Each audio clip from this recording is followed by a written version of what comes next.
to keep a marriage together? Uh, simple question, but I haven't really discussed that on this channel. You kind of have. Yeah. Yeah, well, maybe not so you, but whenever we're talking about, the dynamic between, men, women, dating and whatnot, Yeah. I've always heard Dr. Love or someone else say that love's not enough Yeah. to put it together, which I don't agree with that necessarily because they look at it as, I think they're talking from the emotional aspect of it, but I'm thinking more so of like the sacrificial aspect of it, That's why I personally believe that it's enough to keep it together. Yeah. Because if you're willing to, live life not only for yourself but for others, and lay your life down and sacrifice some things, I mean, it is enough, in my opinion. Because if you're out there making money, that in of itself is sacrifice. That sacrifice of you could be home and chilling and whatnot, giving her time, but you couldn't give the lifestyle. So I feel like it is enough. I feel like a lot of guys that get up every morning, 4 in the morning, 3 in the morning to start their day. I mean, that's love right there, in my opinion. It may not be like Hallmark, you know what I'm saying, like Hallmark or Disney, but that is the realistic version of love.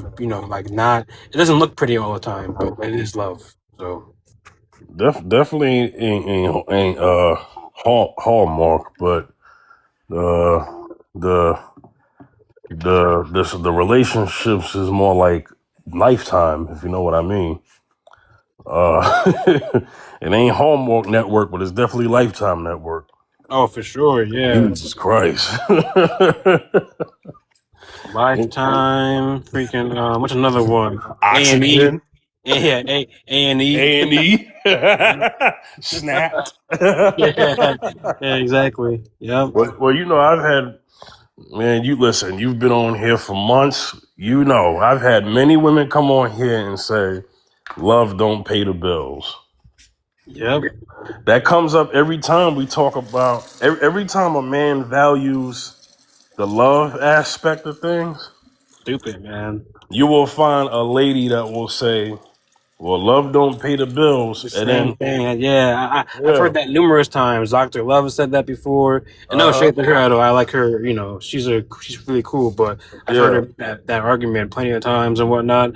And I'm like, why people say that? Why do women always say that? It's the dumbest thing I've ever heard in my entire life. Is like if you, I mean, because in my opinion, words matter, right? So yeah, like, if you're saying emotions don't pay the bill, that's one thing, you yeah, know. yeah, But if we're reading between the lines, like love does pay the bills, man. I have to love you to get out there and sacrifice my sanity to deal with these damn people. You know what I'm saying? Like, if I didn't love you, I would not be doing that. right, You know what I mean? So like, I don't necessarily agree with the whole notion that love doesn't pay the bills. It does pay the bills. yeah. In my I mean, opinion. well, well, I guess to be fair to the conversation, I think that usually will come up when I bring up the scenario of what happens if the husband loses his job, because this happens all the time. Like people, like you know what it is. I don't know what world people are living in, but some things are not going to last They're forever. living in TLC. Well, They're living because in TLC, man. TLC is like the yeah, bridge between fake and real, yeah, but it's not really real. You know what I mean? It looks real, but it ain't real. right, right. It's not going to last forever. Careers don't last forever either. Like Dance Moms. Dance moms? Yeah, like Dance Moms, man. What's that? On TLC, the moms that be Oh, having that their little show? girls be dancing. Oh, Is that what they it's teach their called? It's called daughters. Dance Moms. I don't know. Heck if I know. But it might be called that. They be having be having the daughters, do the dancing and whatnot, and Yeah, it's crazy, man. It's like that's not that's definitely not real life, but it's on camera, so it's yeah, reality. We call it. yeah. Yeah, well, we know that money. Like nothing lasts forever. Not even money. Not even careers. I mean, Shaq can't play in the NBA forever, so he had to retire because at some point your body gives out, right? Right, exactly. There are things that you can't, do forever. Even if your job is sitting in front of a computer, you can't do that forever. You may be able to do some things long term, yes, but some things, the money not going to be forever. So you better hope the love is there, Yeah, same you with know? LeBron. LeBron is on his last leg right now. Right? Which I mean, I know why, but I'm not going to get into all that today. I'm not getting into all that today. I know why he's stolen. I know why he's doing that. You think he trying to? There's a couple things going on. He trying to make sure that his son is taken care of. Well, I mean, yeah, I'm not gonna get into all that right now because I do Yeah, have my own opinions about that yeah, stuff, about LeBron yeah, James and Kobe and all that stuff. So yeah. I think LeBron is stalling, and for good reason because he don't want to pay that tax. He don't want to pay that tax, Mm. if you know what I mean. Well, you gonna tax is something you can't. Two things you can't escape: death and taxes. Yep. And Right. the kind of tax that he's got to pay, it's not gonna be pretty. So Yeah, that's what I'm saying. So, yeah. what's your opinion, man? What do you think about the love being enough to keep marriage together? You agree with that? I mean, the Bible says love covers a multitude of sins, man. I mean, I think I know the money's not enough to keep a marriage together. Ask Jeff Bezos. Right. Exactly. Ask Bill Gates. You Ask know, Steven Crowder too. right, right. Ask shoot, All right, Carrie. Like, Dr. Dre, Exhibit, yep. Exhibit. Who else? Freaking J Lo. J Like, Lo. Hey, well, J Lo said it's interesting because J Lo said that she don't believe that she was truly loved. This woman been in 5 marriages and says that she don't believe she was truly loved. J Lo is a freaking whack job. I don't listen, man. Listen, Yeah, J Lo, in my opinion, not to get off track, but J Lo is entirely overrated in every category. yeah. Overrated everything, man. Can she sing? I mean, yeah, she can sing, but doesn't mean she's a good singer. You know. So her saying that is just trying to get attention. Honestly. I don't know who this person is, but I hope they ain't a troll. Yeah, I don't know who that is either. But hey. Florida Clips. Well, I don't know. gifted level was 19. I don't know. Could be good. All right, let's see.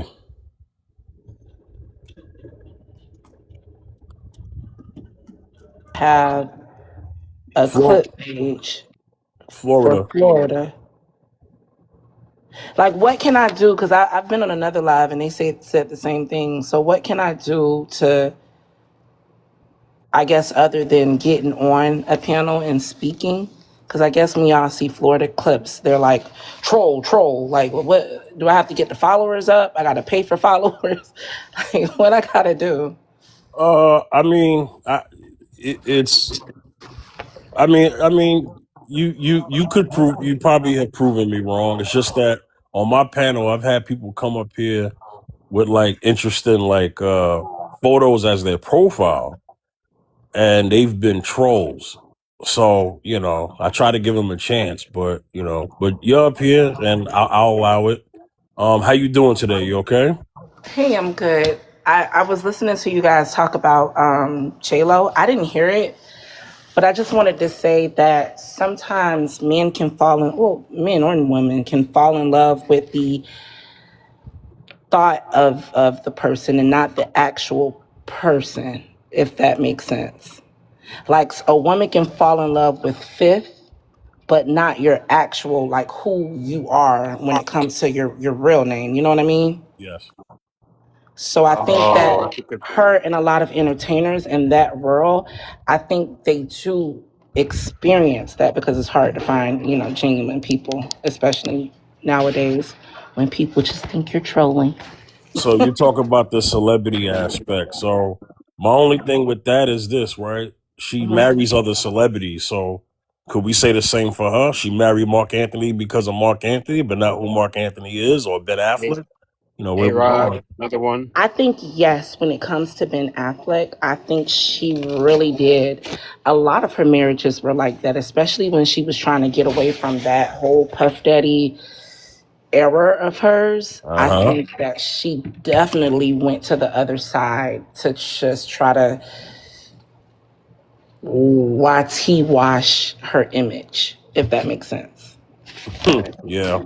I That mean, it, I kind of agree with that. I actually agree To with an extent. Yeah. that. That's a good point. Yeah. So Florida.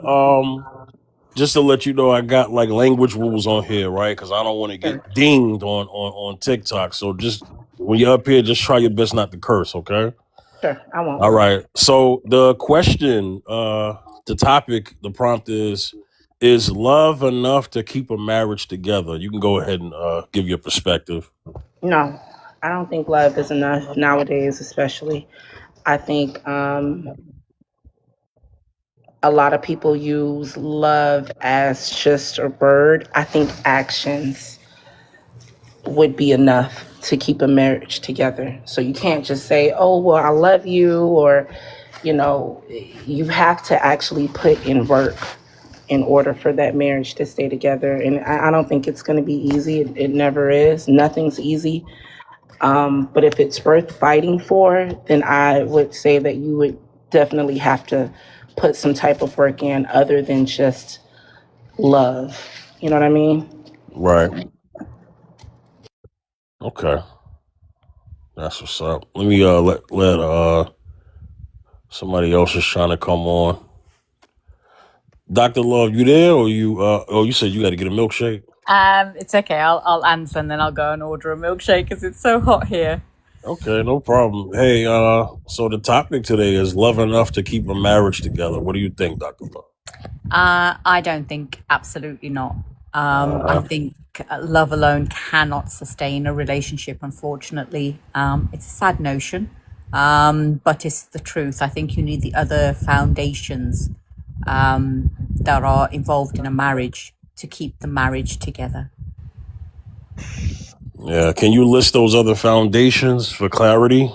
Yeah, you've got commitment, Hmm. you've got loyalty, you've got effective communication, you've got trust, you've got compatibility.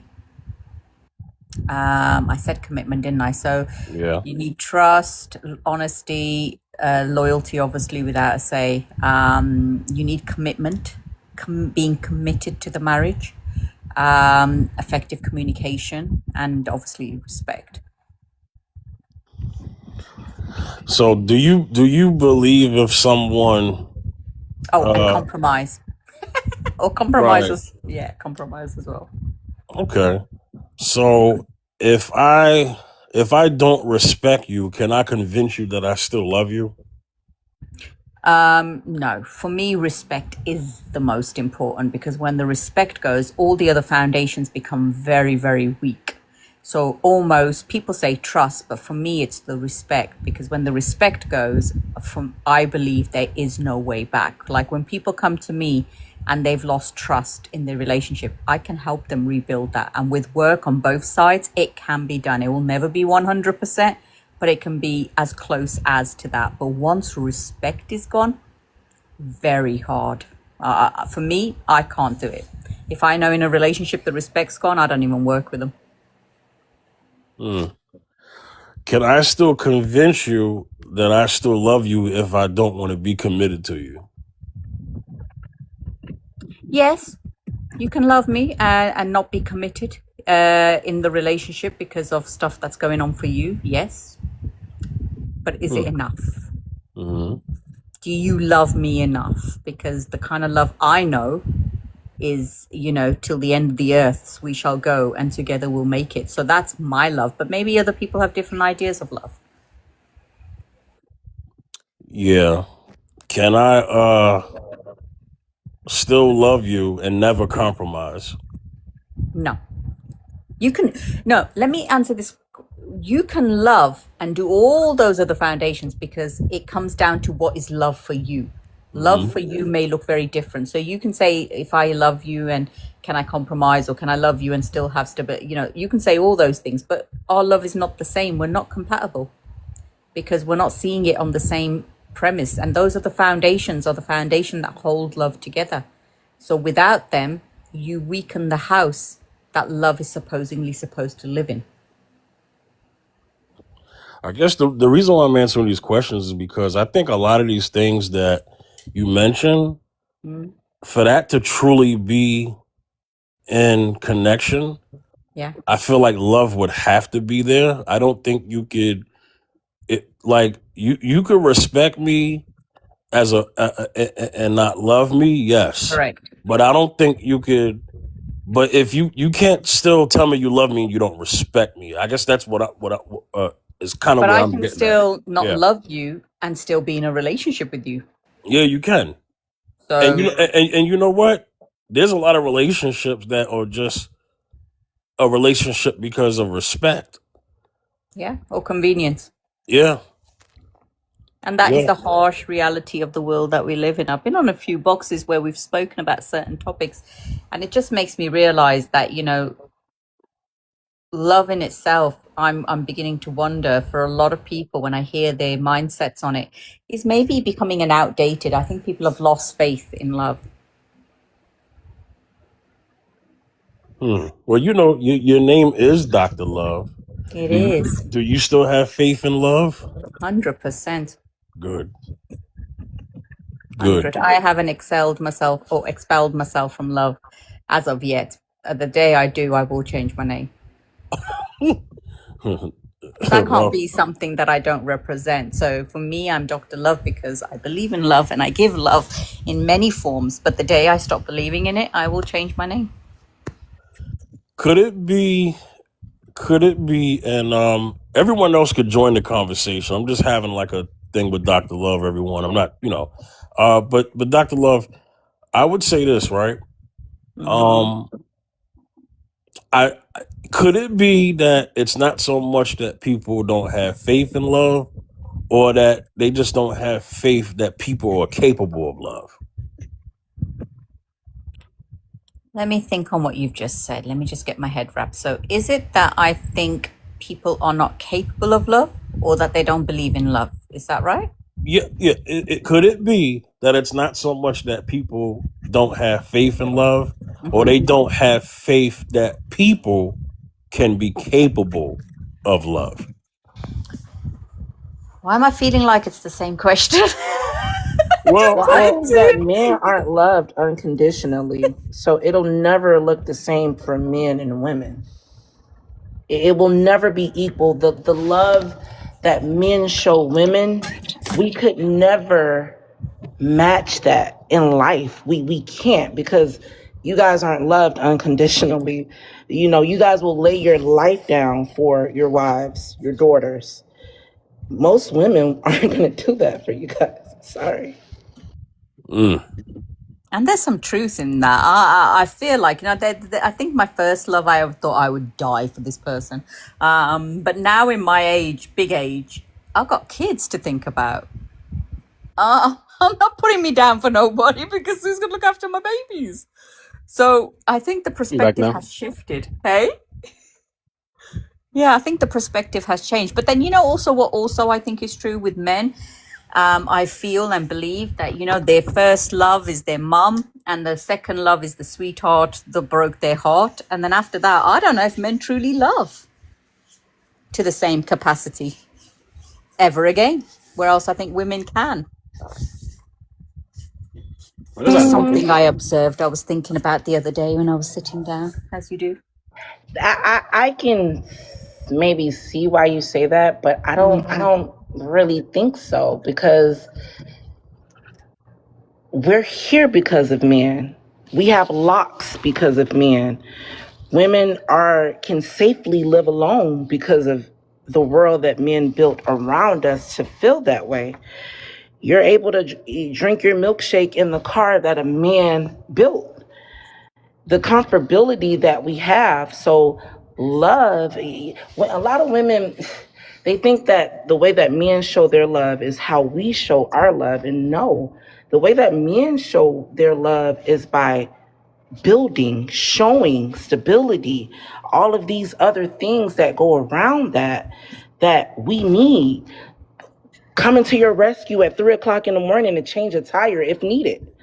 You I know would what I agree. mean? Like those things men do to show that they have that love for their women.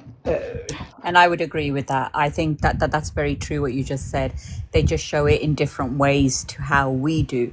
But then I do think there is a very vast majority of men that when I was doing this question to myself, I kind of look at the patterns. I think, they will give all for one particular woman in their life that they've done that for. And then thereafter, they become incredibly conscious and cautious, and not to do too much or not to oversell because they got betrayed when they did. I think there's some That's truth there smart. too. That's smart though.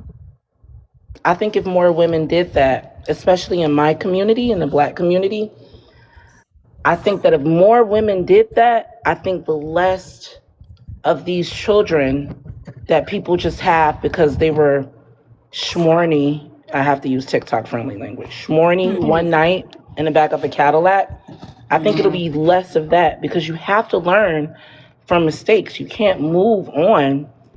That's the only way we evolve and we can actually get through this life is by learning from our mistakes. So I actually think that's smart of men to be like that because I You think say when they that are though, but why younger, should I struggle, or why should I not have 80-90% of a man because he's been hurt before and he's not willing to do, because that wasn't me, that was a previous, because we but are I'm their going to pay the kryptonite. price for it. We're their kryptonite. And a lot of women like to use what we use to control men. And when you finally meet a man that you can't control with the same tricks and trades that you normally use on other men who haven't had that done to them yet, it kind of take you back. I know when I met my husband, I was like, damn, I can't get away with nothing. Like he was on it. And I was like, oh my God, it's not working, but it also turned me on too. And I was like, you know what? I really like that about him because to me, it showed strength. I didn't run from it or felt like he was only giving me 89% of himself. I actually thought that was 100% because after that, I was able to stop the bull, stop the things that we do. And I was actually able to move forward and actually start something that was real and was able to kind of be free and let loose in a sense, if that makes sense. Yeah, I think that's very different to what I'm saying. I'm not talking about women that try to get their needs met at the expense of a man or use him. I'm not referring to that. I'm referring to when a man has loved in his life and he's given his all, then any other woman he meets thereafter, there is going to be a massive reduction in the way he shows up, which then for a person who wasn't the instigator of that previous relationship then has to pick up and often feel either lonely or on their own, or they're not getting the most out of because you do find that some men, a lot of men that I know, will have a very selfish mentality about their needs and only their needs. And always we talk about the women being in that situation where women are considered selfish or entitled or want princess treatment. But yet what people don't look at is when a man doesn't want to do something, he will not do it no matter what you do or say, where else women will bend for the right guy. So it's not an equal score. I kind of want to get into something that Florida said. Florida, I've had many women say, there are certain things that they couldn't get away with, um, but their need to challenge their man. I mean, um, why is that something that you think comes up often? Because it works with men. Hmm. It works. I think from little girls, from crying and your dad giving in and taking you to the ice cream store or taking you shopping. I think it works for a lot of women.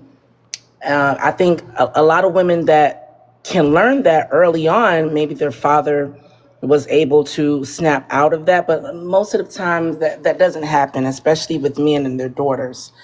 But I think when it works so much, I think a lot of women don't even notice it. It's the way that we talk, those little breaths that we take. It's our walk. It's literally embedded in us. And it's just something that we have to be aware of. And you can't force a woman to be aware of it because a lot of women would get defensive about it and they'll start using another tactic, which is crying.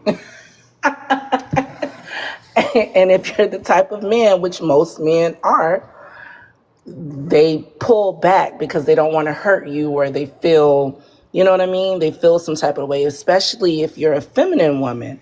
You're able to, that's power. You know what I mean? Like you'll hear men even on this app. It's so many aggressive women to the point where femininity, softness, and being able to quote unquote be a woman, that's actually a power. So, it's kind of embedded in us, Fifth, to be honest. Well, I mean, if it's not genuine, then it's manipulation. Um, I get that. yeah. I get that. And yeah, pretty much. It I feel like if you're aware of it, Mhm. it is manipulation if you continue it. Um if you're not aware of it, it I guess it is genuine because you really don't know. This is just how you've been living your life, if that makes sense. I mean, I'll admit, I've definitely been fooled before. You know. So when you were fooled, Hmm. how did the truth come out? Uh, when there was some when the faking when the act could no longer sustain itself, that's when I was able to find that it was manipulation. Okay. So that person knew exactly what they were doing from the beginning. Absolutely. Okay. And I got a question because this is what Dr. Love was saying. So being that you've experienced that, do you feel like in a way that it hardened you moving forward with other women who may try to use that, even if it's genuine? Does it still kind of take you back a little bit, and you think of she could be faking, or this may be fake, or I can't fall for that? I will admit that I've definitely become more aware, and I would say it definitely put walls up. Yeah. I once ran into it's interesting, right? Because in my lifetime, I've had that fake cry thing work on me, right? Then it didn't work on me. And then a woman had pointed out, oh, you've probably had women do this to you to manipulate you. So now your heart is hardened. Just for that same woman who said that to manipulate me too. Wow. Yeah. Wow. I think you know what I think it is, Florida, and I appreciate you for actually listening to what I'm saying and not listening to like argue with me. I really do appreciate that, Florida, because um, a man's plight when we have these conversations gets thrown out the window very quickly. It does. Because what happens is that it just sounds like we're complaining. That's not a complaint. It's an actual experience that some of us go through. But I think it gets diminished because we're guys. So I think people don't understand how manipulation and certain tactics that men and women do that may be more dramatized, right? So we hear all the time what a man is capable of, and sadly, it'll be force. A lot of force can be applied, right? Right. But I think people don't understand the verbal martial arts that and emotional martial arts that women use because they can't use the force part so much. So then they fight their battles a different way. Right. So they don't think that so it doesn't look as bad because, oh, well, that was just words. But words can hurt and words can stick with you. And, some words hurt more than a punch. Yeah, and it molds you into a different person. I personally think that it's smarter. It actually, I'm gonna tell you a crazy story. I have nephews, and I'm 28, by the way. I have nephews that are 21, and I know that they were raised by their mother. They, of course, their father is there, but they're not together. And the first thing I thought about is because when she speaks to them, she always tell them that they have to treat a woman this and, basically like queens in a way. And I always told her that what she's going to do is drive them into this heartbreak that they've never felt before. And in a way, and I know this is going to sound bad, I kind of want that to happen so that they can wake up in a way, because I know what era they're in. I know what's out there. I know what's on the dating market. I know what's there. So I can't tell them. They have to experience it so that they can go through it, learn from it, and for it to shape them into the men that they need to be for their wife, their future wife, of course. Does that make sense? I know it sounds bad. I'm gonna Beyonda answer that. Go ahead, Beyonda. No, that's pretty good. For guys, at least in my opinion, it's important for us to go through, I don't want to say harder things, but it's important for our walk to be, not not clean, in the sense that a lot of people who walk around, goody two shoes, this, and they don't really get into any problems, and then when they're faced with adversity, they don't know how to deal with it because they never faced it before. So it's important for guys to really, go through all types of experiences, good or bad, so that way when they meet the one they love, they'll be able to handle whatever comes their way. So I agree with that. I think this goes back to, the foundations that hold love together. Once that journey's been taken by an individual, whether it's a man or a woman, that commitment, that compromise, the respect, the loyalty, the honesty, the effective communication, those will all come into play. And this is why I think in today's marriages, we are failing a lot more, is because when those foundations are rooked, back in the day when they were rooked, people still stayed. A, because they didn't know what we know now, maybe.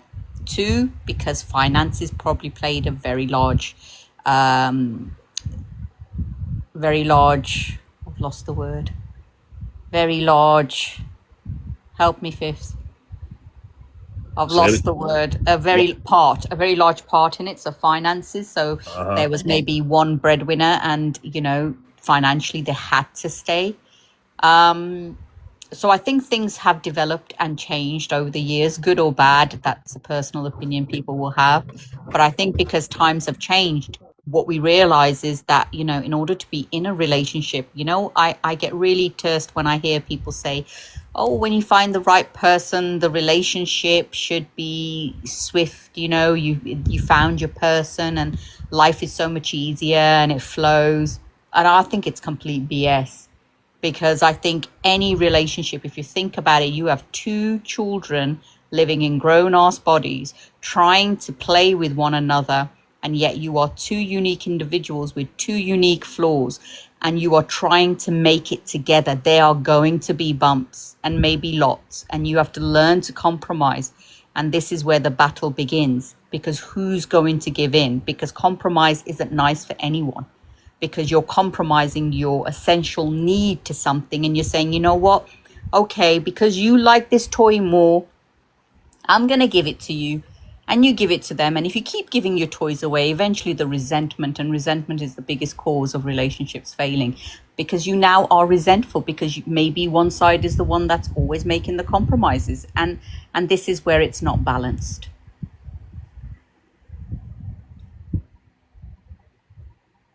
All right, somebody new popped up. Let me let them in. Is it Zillow? Zillow? Yeah, Zillow. Zillow? Yeah, Zillow. Zillow, there we go. Hey, Zillow, up here, man, just try your best not to curse, man. I ain't trying to get flagged on TikTok, all right?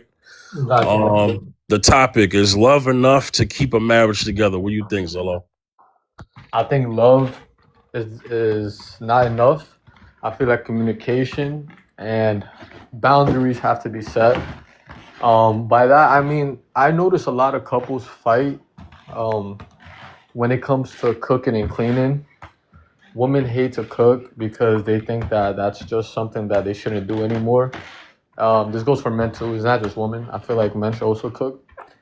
But when it comes to cleaning, I feel like it's just natural that a woman helps clean and I just sit down. I feel like that's just a bad look to the woman, especially if you're trying to present them to the mom, to your mother. It just looks very bad if you're not helping out, if you don't think it's right to help out my mother to cook and clean. It's just, it's just bad. And I feel like a woman should honestly, we should bring back cooking and cleaning to women's heads, because I'm not saying that they're just meant to cook and clean. No, I feel like they're meant for so much more. But to cook and clean, they just threw what they done best out the window. You know what I'm saying? Because they're nurturing, and they honestly, biologically, they're here to create and reproduce and to nurture kids and a family. And while the man leads. I rest my case. I mean, anybody got a response to what Zillow saying? Well, there is a response. There's loads of responses. But I think what Zillow's saying is his preference. And there's nothing wrong with anybody having a preference. He wants a traditional role. Then equally, he has to be in a situation where the woman may turn around and say, well, that's fine. I'll do my end of the bargain. You've got to do yours. You've got to get out there and work. And you have to earn. And you have to sustain a lifestyle that allows me the time to cook and clean and look after our children, which she might be willing to do. But in today's generation, we have such an uproar of men feeling like they're only the protectors or the providers, and you've got women saying, well, we're not just the child bearers. So I think there's an imbalance there. So I think in order to have a traditional role, you need to both understand your roles and be okay with it, and not use it as a criticism, or women are only looking for money and they are gold diggers and so forth, and all the criticism women do receive. So I think he's well entitled to ask for what he's wanting, because that's his preference. The obligation, because I think people get confused between preference and obligation, and they're not the same. And if my obligation to you is I'll do the cooking and the cleaning and look after the kids, then your obligation is going to be, well, you fulfill the financial needs of this household, and any chores that I redeem too hard for me as a woman to do, those are your roles. And if we're both okay with it, awesome. But the problems come in a marriage when the resentment builds and those roles aren't being fulfilled. So I'm gonna have to disagree. It's not when it comes. It's not an obligation. It's not, how do I say, an obligation, or I don't know what you said. But long story short, what I'm trying to say is that a woman, it's supposed to be already like they're supposed to have it already in them that oh they should cook and clean. And obviously, I'm not saying the woman should just stay home and work and be lazy. No, obviously, I think the woman should also work as well on top of that, cook and clean. And but this goes for the guy as well to cook and clean. You know, whoever comes home first. But honestly, I feel like the woman should always be that point because obviously men usually tend to earn more money, tend to work more hours, because they want their woman to what's it called to look after the kids, and it makes sense because okay, I work a let's say a 10-hour shift, you work a 6-hour shift, you're gonna be home all day. You know what I'm saying? Basically until I get home. You could cook, you could clean, you could watch kids. That's all. It's not really a preference. It's more so like an obligation that you have to. You know what I'm saying? So I'm confused. Which part did you disagree with? Because that's pretty much what I said. Oh, the part where it's like you stay home and you just watch over the kids. No, I think women should also work and also do that. You see what I'm saying? I love this. So a woman should work, she should raise the children, she should clean the house, and she should prepare a full meal for you because you did state in your conversation that, oh no, it's not just a woman's job, but I do prefer it. And, you know, when I'm sitting down and doing nothing, I prefer she cleans. And when mum's around, you know, it looks right. It's the right thing for her to do. But then at the same breath, you know, you say, oh no, I'm okay with helping out because I'm not saying we shouldn't. So what you're referring to, sir, is, you know, she does majority because looking after children, looking after a house is a full-time job. And, you know, it's really interesting because I remember one time my ex-husband, the very first one, made a comment like, you know, all you do is sit at home. It's so easy. And I had some children and my house is always spotless and there's always a hot meal that is always prepared because that's just how I run things or did in my home. And I remember he made that statement. So I thought, okay, let's see what it feels like when the shoe's on the other foot. So one day, to his surprise, when he was at home, relaxing, chilling, watching football, I said, here's the kids, here's the food. You know, I've got to pop out. I've got an emergency. And I left the day for the day. And he was in an absolute panic because he had to now prepare food. He had to then clean up and he then had to look after our children. It's not easy, sir. It's a very difficult job. It's very easy to say, well, all you do is sit home and I'm working, you're working, I'm doing 12 hours and I do 24 hours a day, sir, because even when I finish work and I put my kids to bed, I'm not sleeping because if they're waking up at 2 a.m, guess who's going to them? Not you, me. But When that's they're what I'm poorly. saying. That's your No, job. but it's my job. Now it's become my job because a minute ago I was working and I was raising the kids and I was cooking and I was cleaning. Now all of Yeah, a but sudden that's it's already you think cooking. This is exactly what I don't know. Feminism came all and they thought they don't go with the feminism line with me because I am that. far from a feminist. So don't say that cooking and cleaning is hard for you then. I didn't say it was. If you heard me correctly, I said in my marriage, I was doing all of that. But you I'm can't not saying it's complain. wrong. I actually believe in traditional roles. But what I'm saying to you, sir, is bringing you up on what you're saying. So don't complain when I tell you is a woman's job to cook and clean because it is. I'm not complaining. I'm Wait, picking out so what you're saying. Dr. Love, are you more so talking about like the lack of appreciation for what you do, or I'm confused what you're My point was picking up on what he was saying, because in one breath he was saying one statement, then he disagreed on something that was exactly similar to what he said. And then when questioned, he brought something else out. So he was really responding back to what he said. Let- Do I think, so the question you're asking me is, do I think I want appreciation? I think when men and women are working as a team, Beyonder, if we have roles that are assigned to us in a relationship, we are both working and we are both working towards our marriage. There's not you're working more and I'm working less. It may just look different in the roles that we have assigned because of the layout of our family or the layout of our jobs. Doesn't mean you're less valued Beyonder because you're out and I'm less valued because I'm in the house. right. That's the point I'm making. Okay. Well, I agree with that. I feel like, you know, there, I, from what you just said about your ex-husband, you know, making that comment, right? I don't know his mindset, but I can kind of like, you know, deduce when I heard is that I do feel like with like the optics of women staying home to a lot of guys, they don't necessarily like appreciate or the amount of work that women do at home. Because I tell you right now, whenever I have kids or whatever, I am going to heavily rely on my wife to to take care of that kind of stuff. Because I'm not gonna have time. I'm gonna be out, doing stuff. So I mean, I grew up with four sisters. I've seen my sister, work and take care of the kids. So I mean, I definitely do think that there is a lack of appreciation for women who stay at home.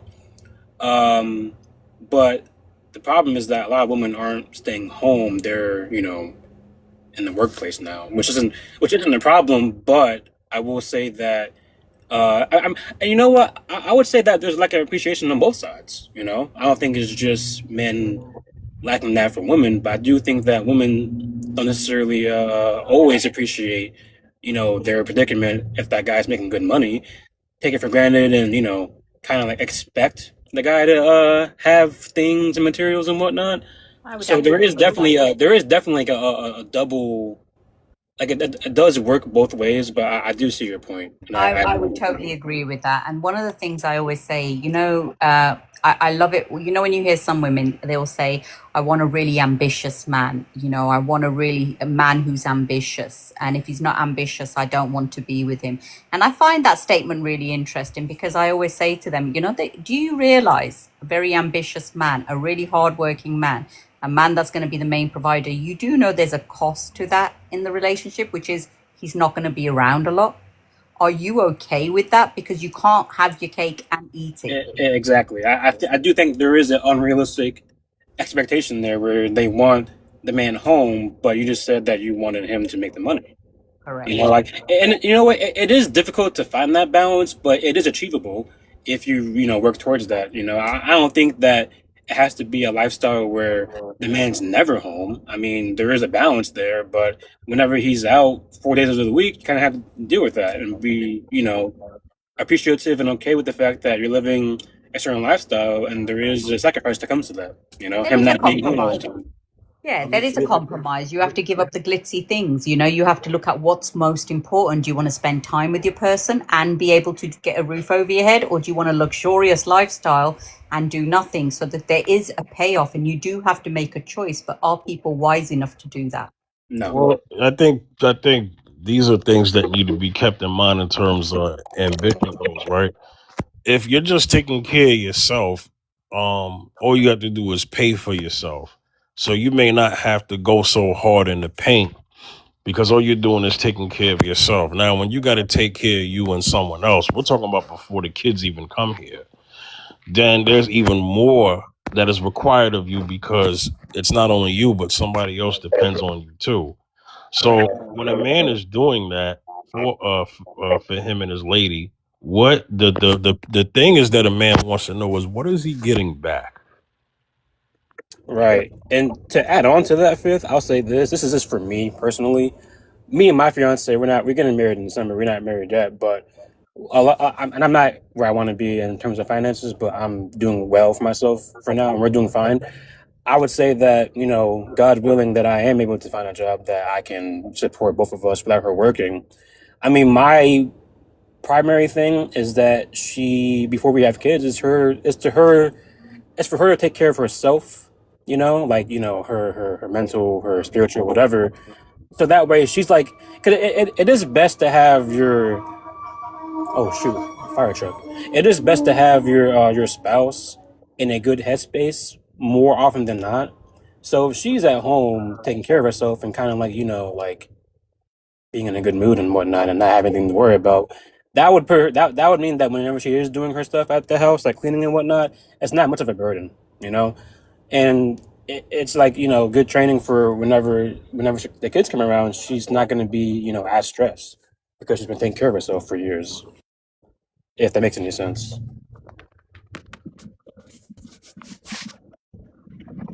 Yeah, man. I think the art of being married for a while before you have children doesn't get talked about enough. Kids always come up in these scenarios, but not everybody has kids, so then what's the scenario now? I think it's a bit different. I think, obviously I'm a much older age than Beyonda. I think I'm more similar to you. I think, when you're having children, I think the rules are a bit different. When you're setting up a home, it's a lot younger. 20 years back, my thought process might have been different. You're setting a home. I think when you meet people at a later stage or the kids aren't involved, then I think it's fair to, kind of contribute together, and work together and still have roles defined, but more of a together, because you're not now doing it because you've got kids together. You're doing it because you're building your tomorrow together, if that makes sense. So if you work together, because we're in an economy now that is, I'm on my own. I pay everything on my own. And when I look at my outgoings, I think, blinking out, I don't know how I do it, but I do it with the will of God, But if there were two of us doing it, it would be half that. And then whatever we had left over, we could be saving for our future, whatever we've got left, maybe buying a holiday home, maybe putting something aside. I don't know, maybe for holidays, but we'd have more spare cash. And that's about working as a group, as a team together. So I think the rules change a little bit. I don't know what you guys think.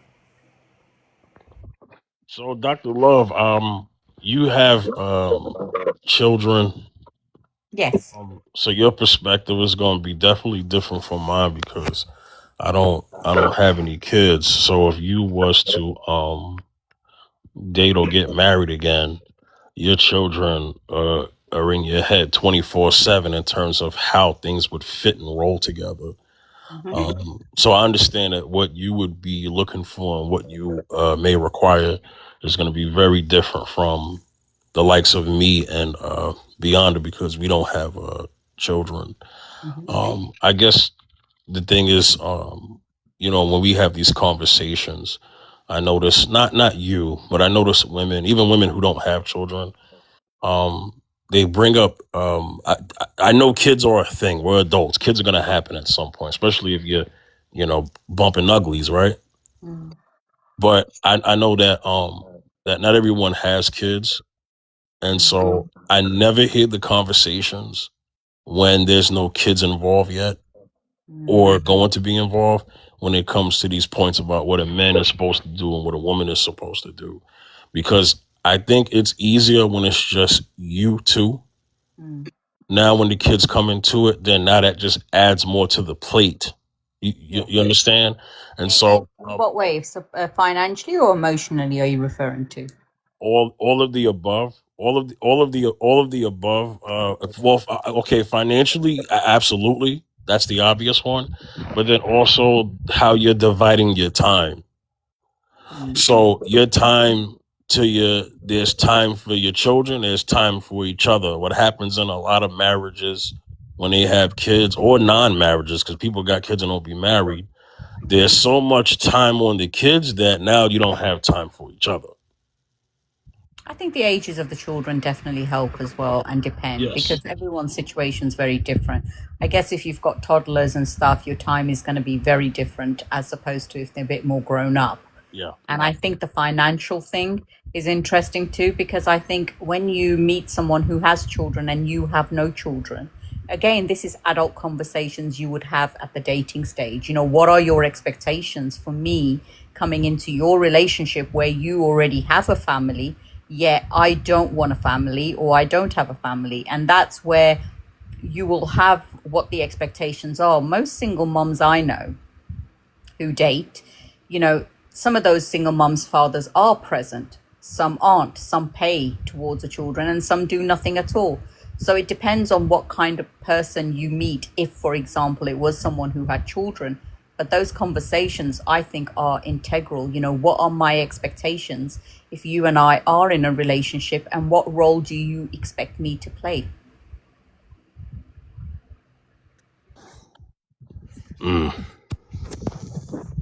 I've never had a single parents topic yet. Interesting. There's a reason to that.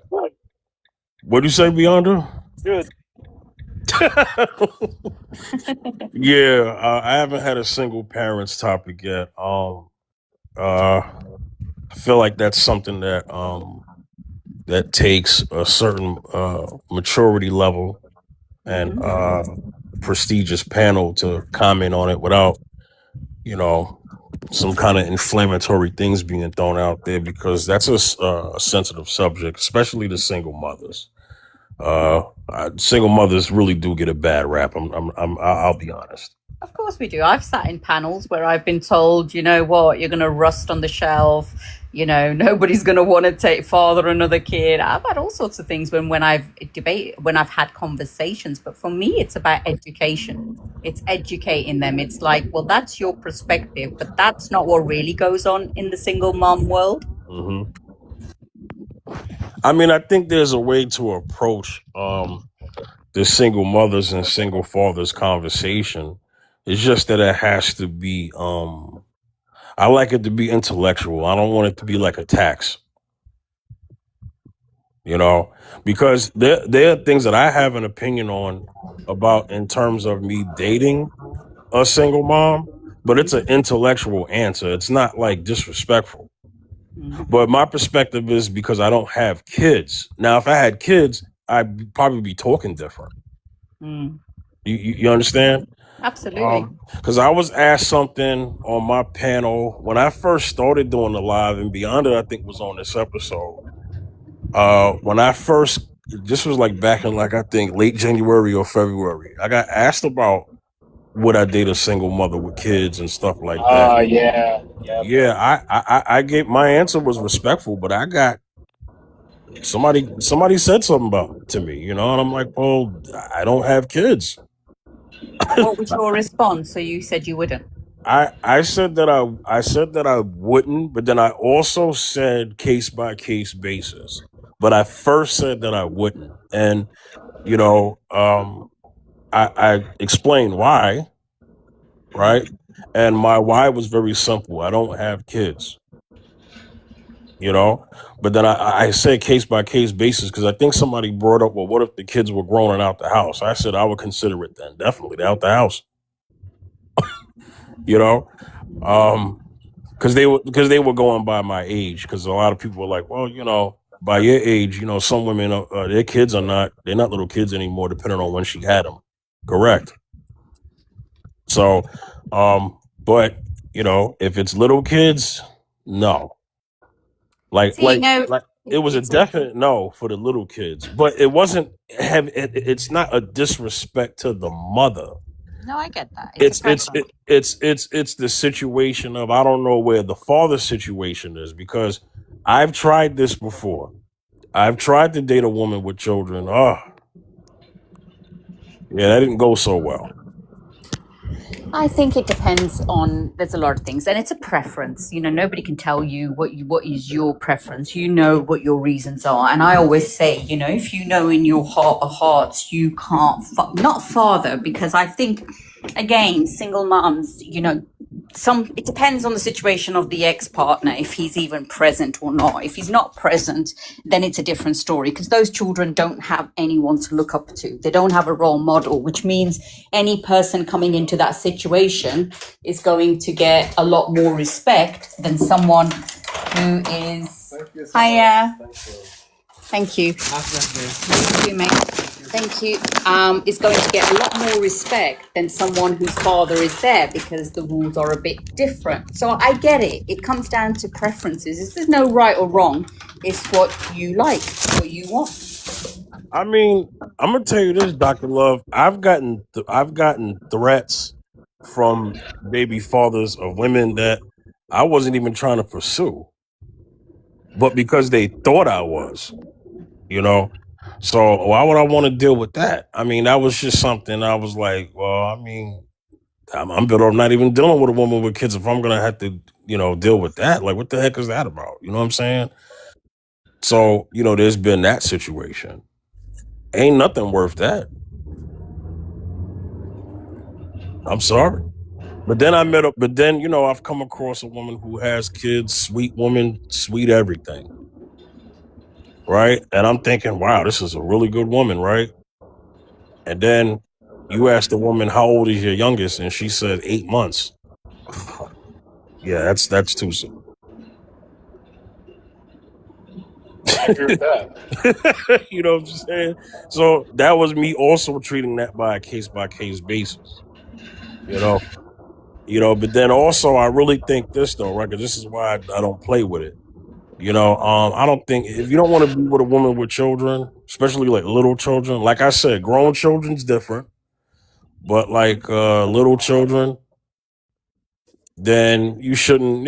Then just don't go that way to avoid that. You know what I'm saying? Because it's not right. You get in a woman's life, she got kids, the kids get attached, and then you like, hey, I don't know about this. Like I don't think that's right either. Yeah, it's pretty messed up. I almost this is a true story. Literally, I had moved up north back to Connecticut because I had like a really bad downfall here in North Carolina, and that was when my current fiance wanted to start dating me because I was moving away. I said no originally because I was like, I'm not doing long distance, and I had gotten into it with a single mom, and her kid was like, I think 7 years old. And I was actually like, considering, dating the girl, but then I was like, was she nice and all that stuff? Yes, but then, I mean, God works in mysterious ways, and obviously I wound up going through the long distance with my fiance, and after that is all that's history now. But I mean, I was almost in with the single mom too, Fifth. So I get it. Yeah. It is definitely case by case basis. Mm-hmm. The mom that I was talking to, she was pleasant enough, and she definitely like had a good head on her shoulders, and so I definitely considered, okay, maybe single moms aren't that bad, But I do have a particular perspective on the stigma that surrounds single moms. It's kind of gonna be lumped in with all kind of things because they all kind of like go together.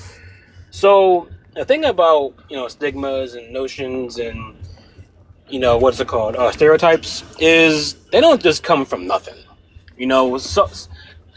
Someone how do I explain this?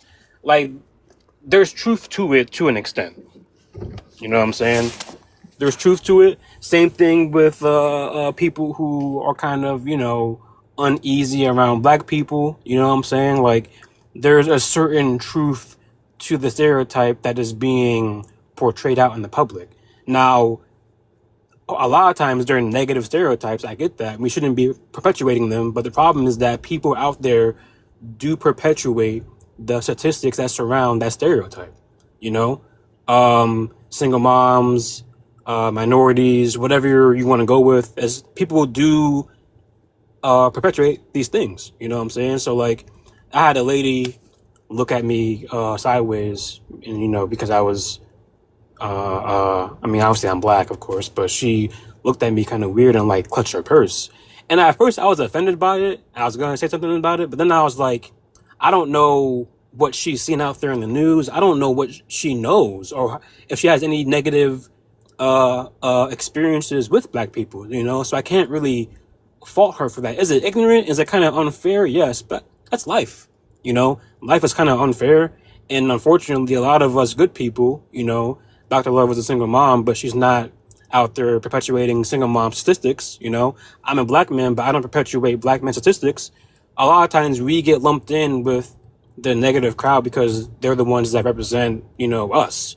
There's a negative connotation around single moms, and there's a reason for that, because a lot of moms who are single perpetuate very negative characteristics that people don't like. That's why there's a stigma there. It wouldn't be there if it wasn't true, to an extent, So, in reality, it's my opinion. Y'all can disagree if you want, but my opinion is, if you're a person that can be lumped in with stereotype or a stigma, it's just up to you to like lead by example and to not perpetuate those stereotypes. And then just like lead with example. And then when you're meeting people out there, people are going to see you for you, and they're not going to lump you in with those people. But unfortunately, the way social media works and all that stuff, there's going to be times where people are going to look at you and assume you're like this because they've seen other people like this, if that makes any sense. I have a slight pushback, not to the pushback of stigmas, But to the pushback of the example that you chose in the single mom thing, only because I feel like that's an apple to pears. The thing with the woman clutching her purse with you, she can call the cops on you. Nobody's going to call the cops on Dr. Love because she's a single mom. And you don't know what kind of cop you're getting when he approaches you beyond her. You know what I'm No, saying? I hear what So, you're saying. All I yeah, was trying to do was make a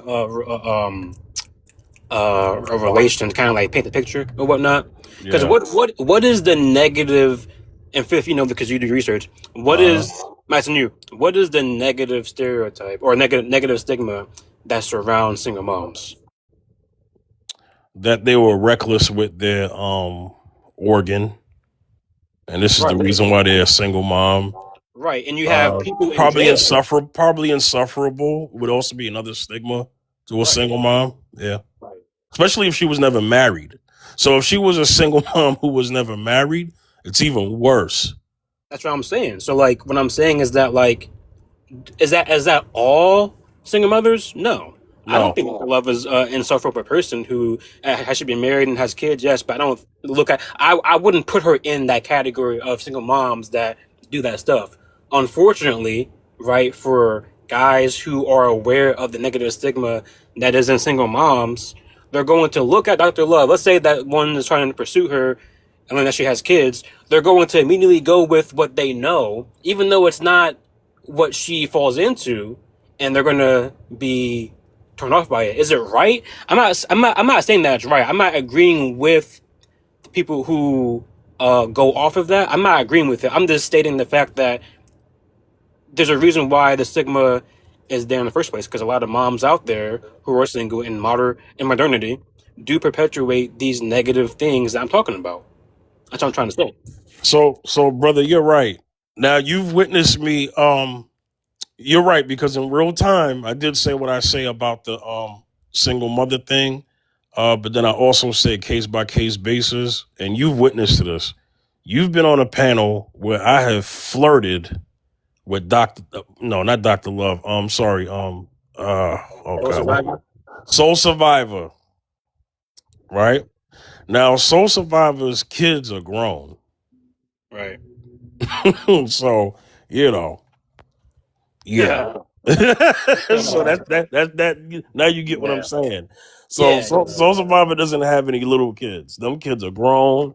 They they still live at home, but they're grown. And Soul Survivor, she's grown, does what she wants. You know what I mean? Let me ask you a question, Fifth. Yes. With all respect, right? So you said it's case by case, and you also said, if her children are grown and they've left, you would entertain it. Can I ask what is the main difference for you? Why you have obviously the kids are older, they're not there, but what is the main motivation behind that? What, because you get more time with her, or because you don't have to spend on the kids? What's the reason? Well,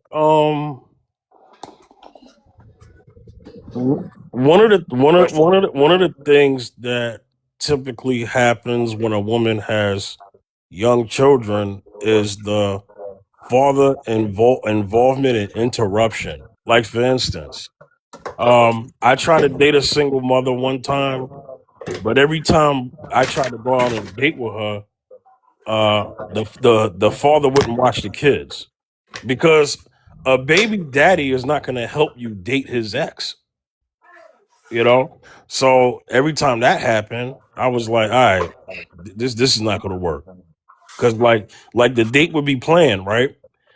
And then she'd be like, yeah, I'm just waiting for him to pick up the kids. And all of a sudden, 7 o'clock comes. Oh, yeah, he's not here yet. 8 o'clock comes. Oh, he's not here yet. 9 o'clock comes. He ain't coming. Right? My cousin will tell you that. JC Right. in the comments. That's my cousin right there. Right. But when it's not date night, he got the kids. So um when the well, I'll give it the benefit of the doubt. If the kids are teenagers, it's better because teenagers can watch themselves. They don't have to be watched. right? So I'm just saying the access to the woman is better when the kids are older. If that makes sense, Dr. Love. No, no, it absolutely does. Like I said at the beginning, it's a preference, and nobody can tell you what your preference should be and not. I just think when we make assumptions, when we judge everyone based on a relationship, and then think the rest are all going to be the same and have the same dilemmas and have the same issues, I think we're doing a disservice to ourselves. That's the only point I would make. So I think, we need to be a slightly more open-minded, but your preference is your preference. And I think, your reasons for saying what you're saying is absolutely fine, because there are women who will equally say they would never date a single dad. They just won't do it. The kids aren't theirs. It's not their responsibility. And if he's got the children, then that's his children, not theirs. So I see it from both angles, and they have their reasons for doing it. So I think, in society, it's hard enough to find decent people as it is. And I think if we step with caution, understand what it is we require, because you might be giving up someone that might have actually been perfect for you. And maybe it was God's test to see whether you pass or you don't, whether you get the fruits of a good woman or you don't. You don't know, because I believe children are a blessing from God. Every child is. That's what I was saying though. I was saying that children are. Oh, my bad. Leon, I gotta respond to this. Not because I'm mad or anything, but I've heard this before. Your children are a blessing to you. Because they're your children and the children of the dad that you had the children with. I don't know if they're a blessing to me yet. They're not my. The emphasis on the words yet, right? So that's not something I'm going to know. But Correct. but what I'm saying is it's not on the and Rufus, I'll get to you in 1 second. All right, my bad. But when I say that, it's not so much that I'm lumping. It's not so much that I'm purposely trying to lump all single mothers together, because, like I said, case by case basis. Because of this, one of the things I'm going to ask a single mother is, how old are the kids? That's number one. What's the father's situation? Right? If I get answers from that, then I'm gonna go from there. I will tell you. Yeah, go ahead. Let's say she says the children are, I don't know, 10 and 12. And the second question you asked was, what's the involvement with the father? Oh, he's a great dad. We share custody, and he spends time with his kids, and, the kids have a good relationship with their father. Then what? Well, I would ask, how often does he get the kids? Oh, I'm just going to play it out. I'm going to play devil's advocate with you. We just, we're flexible, sometimes, the kids are now 10 and 12. So they come and go between the two houses. Both are their houses. So they come and go as they want. Okay. I'm going to ask how long you and the child's father been separated. That matters too. Oh, God, I don't know. 10 years? 5 years? I think I'm gonna ask. Does the No, they can't be 10 years. The kid's 10. Oh no, they could have just had it and left. Well, 8 years. 8 years. Okay, right? 8 years. We'll say 8 years. Okay. And then I would ask. Okay. Did the father? Does he have a girlfriend? Did he remarry? I'm gonna be awkward. No, he's got no girlfriend. He's not been remarried. Okay. So, Dr. Love, what if I told you that actually I made an exception for a woman who said that her father, that the child's father remarried? Here's where I stepped away, because she said the kid is 8 months. The kid is 8 months and your husband remarried? The math, what, did he just get married yesterday? Yeah, but that's not something unusual. Men will move on straight away and deal with their emotions a couple of years later. Yeah, That's yeah, not unusual. Maybe yeah. he got married because he was already seeing her before they split up. And that's where my mind thinks. Mm. You got an But that's eight. not her fault. No, no, it's not. No, it's not. But stepping into a woman's life with an 8 month year old, that's cause for pause. For some men, yes, it would be. For some men, it might be, you know what, the baby's 8 months. That's a perfect opportunity to actually grow with this child because I happen to really, really like this woman. And this child is 8 months old, hasn't yet perceived any ideas of dad or me. I actually get a chance to show up for this baby and show him who I am. And the child will have a relationship from the minute the baby can say, hello, That's good not morning. smart for any Right, man to do. So it depends. No, I'm just playing devil's advocate with him. Oh, It's just yeah, okay. yeah, different. yeah. I missed it. Sorry, y'all. Yeah, I'm just playing Not devil's it. advocate. I'm just saying there's two different perspectives there. The other one might be it's a great opportunity. Well, okay. Well, how about this? I Hmm. think I think we should save that topic for another show because it's getting deep in depth. So I think we'll wait that. But let me get back to the No main problem. topic, and let me get to Ruthless first, and then I'll get to Wicked after Ruthless. Ruthless, how you doing, brother? What's up? What's up? I see you being toxic. Was good. That's good. That's Maybe, good. maybe not. You know what I mean? A little bit, a So little bit. yeah. So the topic, man, is love enough to keep a marriage together. What do you think, brother? You have the floor. Love is not even. It's not even a. Love is not essential, so it's not enough to keep a marriage together. It's just not. It's not even. It's love. If you're building your foundation on love, you're building your foundation on like sand, because love is emotion and there's a little bit of action, but mostly emotion, and it's fleeting. Um, a true marriage, that's built to last, is built on duty and other things, respect. You know what I mean? Those things are more sustainable. But yeah, love is something that's because you can love you today, hate you tomorrow, love you today, not like whatever, right? Sad today. So it's an up and down type of thing.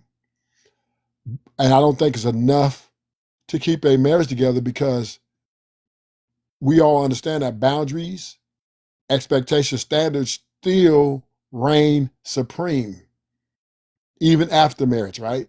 The wedding vows are just consolation. That's consolation.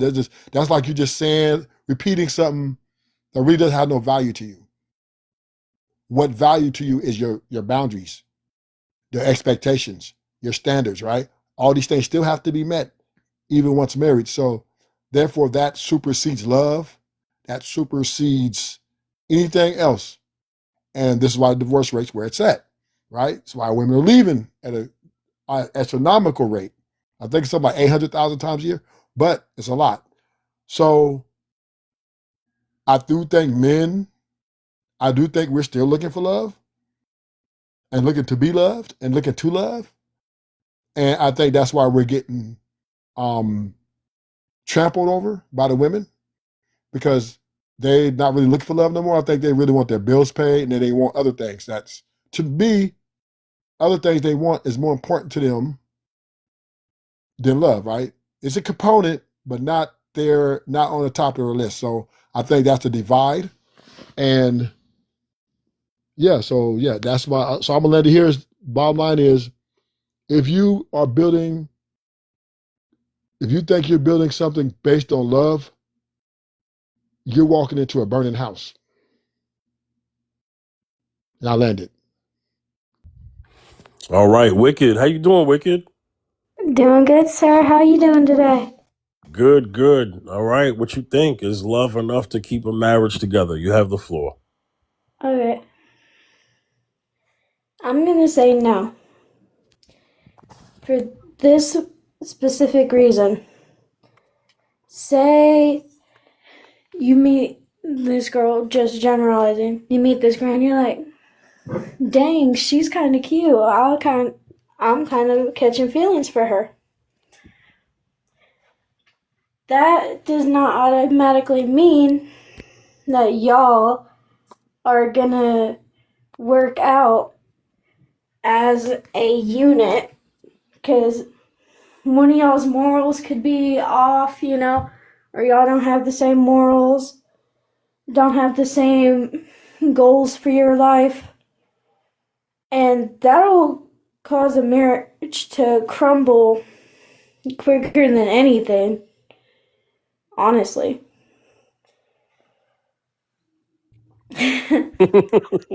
It's like you have to be very, when it comes to marriage, you can't just be like, oh, well, I love them, we're gonna be together forever. If y'all are not morally aligned and stuff like that, it's not gonna last. That's And why I you think have to be, that's where the boundaries and expectations come in. You know what I mean? Those things still have to be met.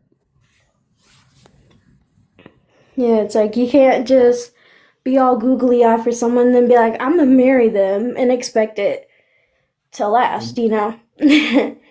Like Right. when It's my like, husband and I got married, him and I, we sat down and I was like, okay, this is what I need from you if you are going to be my husband. He's like, this is what I need from you if you are going to be my wife. We were aligned. We had all those difficult conversations when we were dating. So now that we're married, we get to just be goofy and have fun, you know, because the expectations are already set. And we both knew what we were getting into.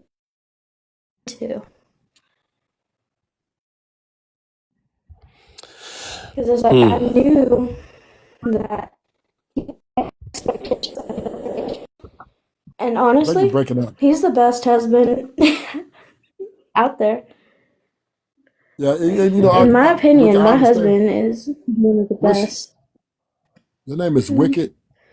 Your name is Wicked, Jack. What a name. Wicked Juggalette. I kind of went through a phase when I was a little bit younger. I still like ICP and all of them, but I'm not as big a fan anymore. I So realized I that just that wasn't really the type of vibe I wanted to give off. You can just call I me Emily. yeah, okay, Emily, nice to meet you. I don't think I do agree with Nice to Emily. meet you. Love is a proponent of the, I guess, desirability and the vulnerability, but there's still, when you walk into a marriage, you walk into prison, brother. Yeah, them boundaries. Yeah, Well, it's not the really a standards. prison if Oh no, no, you no, no! It is find a prison. someone. No, it's a prison because you got to keep those. You got to live within those boundaries and those expectations and standards. You still got to. You got to. That is still very important. If you break those boundaries, you get That's divorced. You get divorced, right? Boom, bye, right? that's the So way life is. If it is terms and conditions, exactly. So that's my point. that's how life has It, always been, you it, know. if I go cheat That on you and say, doesn't baby, make I it a love you, prison, but I can see where you're coming from. yeah, because you've been in prison from your. You have to sacrifice or compromise or sacrifice the things that you might like to do that you got to stay away from, right? And it could be a struggle. It could be a struggle, but you know what I'm saying. So it's kind of, but it's worth it, right? It's worth it for the person that you respect. But is Yeah. love good enough? Yeah, Is love good enough, baby? I have divorce rates at no. 80%. I Love don't know. definitely does require a little bit of sacrifice, but I think in the end, you don't really look at it as, oh, well, I gave up this, that, and the third for my partner, you know? And this is what I find crazy. There's so many women that'll get on TikTok and they will just bash their man. They're like, he's so controlling, he don't let me do X, Y, and Z. Yeah, right on It's my just like, panel too. baby, that stuff shouldn't matter to you anymore. You are part of something that is bigger than yourself. So I will never understand why women will get online and bash their husband. You know, even Because if there are problems in that relationship, you know, Because they don't love him. you shouldn't be airing out your dirty laundry, you know? Like I, you can even ask Fifth. When I get on here, I'm not I only breathe life into my. I only speak life into my husband. Amen. Because what do I look like being like, oh, well, my husband does this, that, and the third, and it gets on my nerves, Yeah. That's the man I chose to marry. I'm not going to But I talk bad do, about him to but I do think women, anyone. different women value marriage differently. I don't think it's one unified, sentiment. Like you might be, marriage is a very sentimental thing for you more so, right? Than it is a business. But a lot of women look at it as business. Majority of women look at it as business, right? And that's why they'll come Yeah. on and bash their husbands. That's why they don't go above and beyond for their husbands, right? They don't. A lot of women, most women are underperforming in their marriages, right? They're And not see, going above and beyond. man, my I don't husband, think they he realize got, that when they bash their husbands, baby daddies, or anyone that they choose to have to give access to their body. I don't think they realize that it's bashing themselves as well. It's a reflection of them. yeah, because it's like, that's the person you chose. No, more than that, that's the person you give Like, for access to example, your body to. You give access to your body to, you give access to children, you give all this access, but then you bash them. That's a reflection on who you are, your decision making, your choices. And that's what they don't realize. yeah, Yeah. but Hey, no, what up, Phil? and Yeah. Let me my cut in. husband, trust me, that man, Yeah, Wicked. Hold go on. My ahead. my bad, Wicked. Hold on 1 second. Hey, Mississippi. Yes, sir. All right, what's going on? I'm gonna have you answer the prompt before we get into the conversation with everybody else. Okay, just Oh try your yeah, for best not. sure. Yeah, try your best not to curse up here. TikTok, be doing their thing. All right. Hey, So I'm gonna it's try my best, man. all right. So the prompt is love enough to keep a marriage together. Go ahead, brother. I think it is. You know what I'm saying? Because love, if you got that triangle, love at the top, and then love produces respect, produces like every other thing. So, and I'm just gonna say this. So yeah, did I answer the prompt? So love is enough. Um, the thing is, I fell in love. Well, my spirit and my soul fell in love with my wife like 10 years ago, and I tell this story today, and I still remember the story because it was just genuine. I ain't gonna tell it right now because you got other people up here, and everybody got something to say. But at the end of the day, yeah, I think when you genuinely love somebody, like everything else really falls into place. Even the bad, the good, the ugly, whatever. Shit, everybody ain't got no damn sun every day. The sun don't shine every day. Sun don't shine every day. Yeah, real talk. Yeah, you gotta go through that rain too. You know what I'm saying? You gotta go through the rain. But at the end of the day, yeah, I believe genuine love is enough. Because people got fake love, got sometimes love and all that shit. But you gotta love that person. That's how Language, we done brother. last. You doing good, but just watch your language. All right. Oh my bad, It's all man. good. Go ahead.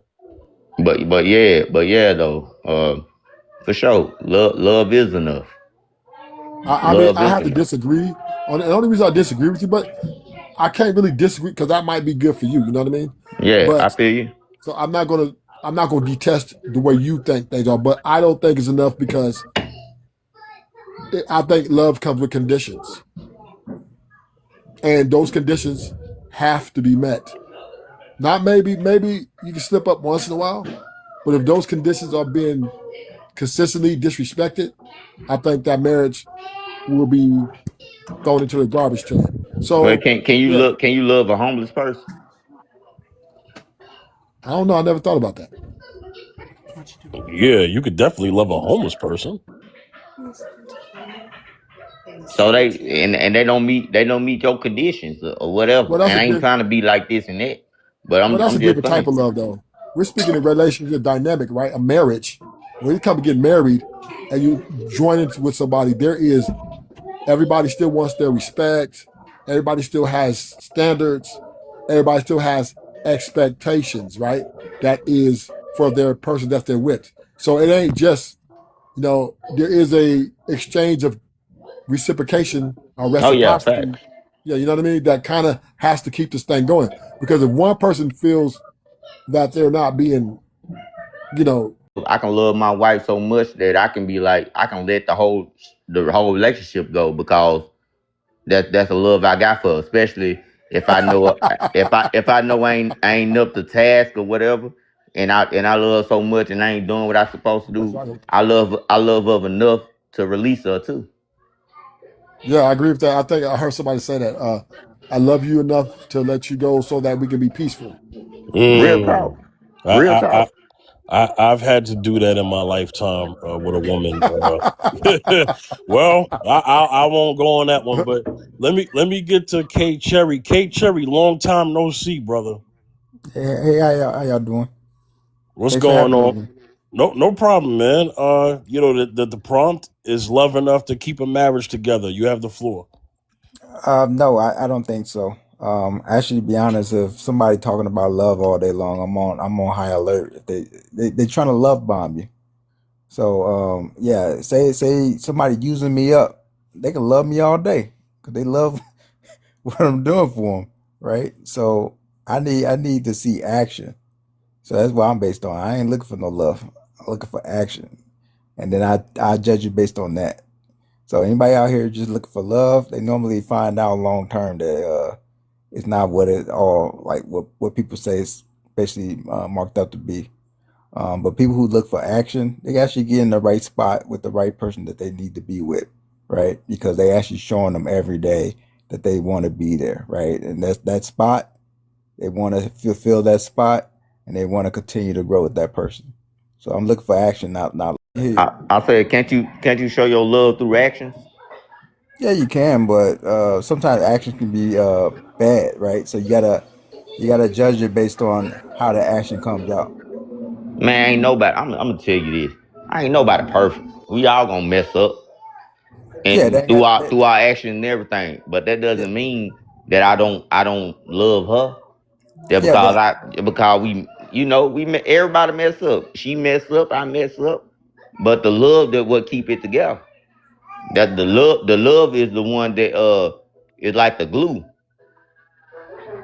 yeah, they I ain't could got be nothing. mad. I could be mad at my wife. She'd be mad at me, and she'd be like, "Get the hell out." Yeah, I'm gonna get there. I'm gonna get the hell out of that, out of our master bedroom. But I'm gonna go into my man cave. I ain't getting the hell out the house, and she understand it. The same thing. I be like, babe, all right. Like we just don't want to really be talking or nothing like that. We just want something to ourselves, like a little safe, little kind of place. Everybody got their own different places where we just go and just like my place is my garage and my car. You know what I'm saying? That we getting in the heat of argument and everything, but then I reflect on the shit that we already been through, and this little minor shit, this ain't nothing compared to what we already done been through. So that's why I think the love would I can't give up, and she the same way. Like yeah, we get mad at each other, but yeah, that's just a little slight disagreement. But the love we have for each other make us stay together for a lifetime. Go ahead. All right, let me get in there real quick to get Soul Survivor in here. Soul Survivor, you there? I'm here, my love. How are you? I'm good. How you doing? Awesome. Yeah, I'm good. I'm good. Beyonda, how are you as well? Everyone on the panel, big up from London. How are you guys? Good. Now the everyone's having a good conversation here. hmm The topic is love enough to keep a marriage together. What do you think, so? Okay, so I think love is very, very important in a marriage. Number one, okay. I think truly a marriage without love is destined to fail, and the reason I say that is because marriage is never easy, right? You're gonna have your ups, you're gonna have your downs, you're gonna have times where things are not gonna go okay.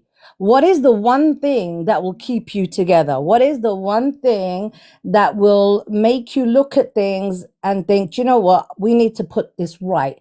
That's love.